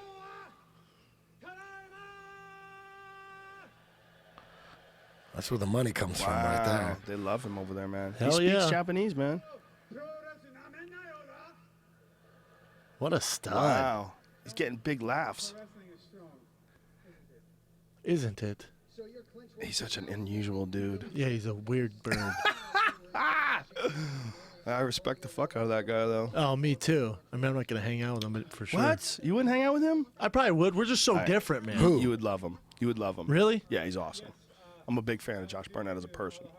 I like hanging out with him. I love having him on the podcast. He's great on your podcast. Smart motherfucker, dude. As smart and as well-read and as, as nuanced in his thinking as anybody I know. And he's a professional fighter at the highest level. Nothing I didn't hear was good enough tonight. But Nothing I did in here was good enough tonight. He's a fucking monster. Oh, he's on a fucking bender right now. Or, that's not the right word. Bender. Bender. It's is a when you're horrible word. drinking. Yeah. He's Or on a drugs. run. He's on a run is what I meant to say. Yeah, he's on a streak. He's doing well is what I meant to say. He's on a real bender. Ladies and gentlemen. Ladies and gentlemen. Open mouth, insert foot. It would be one thing if I didn't do this Look for a how living. she's looking at Josh Barnett. Oh my wants God, are that. you looking She at her wants eyes? that. She wants that baby face dick. He's like Godzilla over there, bro. Domo arigato. You know, Rampage destroys in Japan. How dare Still you? destroys Asians in America. How dare you bring that up? all he He's not here likes. to defend himself. That's all he likes. Hey, you know they're talking about having Rampage fight Rumble. Why would they do that? Have you heard? That's a rumor. I've I heard read Rampage online. Shogun. Oh, I like that fight. Oh wait, or is Dan Shogun? It's Dan Shogun, Well, Shogun just had shoulder surgery. He's been in a sling. Like his arm's been in a sling. but he's back training. Is he? He was in a sling like really recently. Really? Yeah, like really recently. There was photos of him, I think on Instagram or something like that, of him in a sling. It I looked heard like a shoulder Rampage sling. Shogun. That's what I heard. That'd be a crazy That's fight. the next fight. That's a crazy fight. But if Shogun did have shoulder surgery, I don't know what surgery he had or why. I'm Rumble assuming, Rampage. You know what? I might be making this up because I'm assuming it was a shoulder thing because he had his arm in a sling. He could have just. It could have been something as simple as like bone spurs pulled Yeah. out of his elbow, Yeah. which is a quick turnaround. A lot of guys do. What does he say? Surgery. What does it say? Early 2016 return. Yeah. There you go. So it's probably shoulder. What does it say? Does it say what kind of what kind of surgery? Young Jamie. Shoulder. Just taking off his right gloves. shoulder. Yeah, it was shoulder surgery. See? You My know your knowledge. shit. No, I just guessed. I did hear Shogun Rampage Well, from a reliable source. well, now if Shogun is not going to be able to fight until 2016, I wonder what they'll do because, well, you know what? Black Most on of the black fights- crime, son. But most of the fights up until December are already accounted for They're all anyway. booked, especially and the then big into blockbusters. January, they're Yeah. already accounted for anyway. So maybe that is the fight. But Rumble versus Rampage would be crazy for as long as it lasted. That's a crazy fight. What if Rampage wins? What if Rampage can take it and KOs him? I love Rampage. I don't like that fight for him.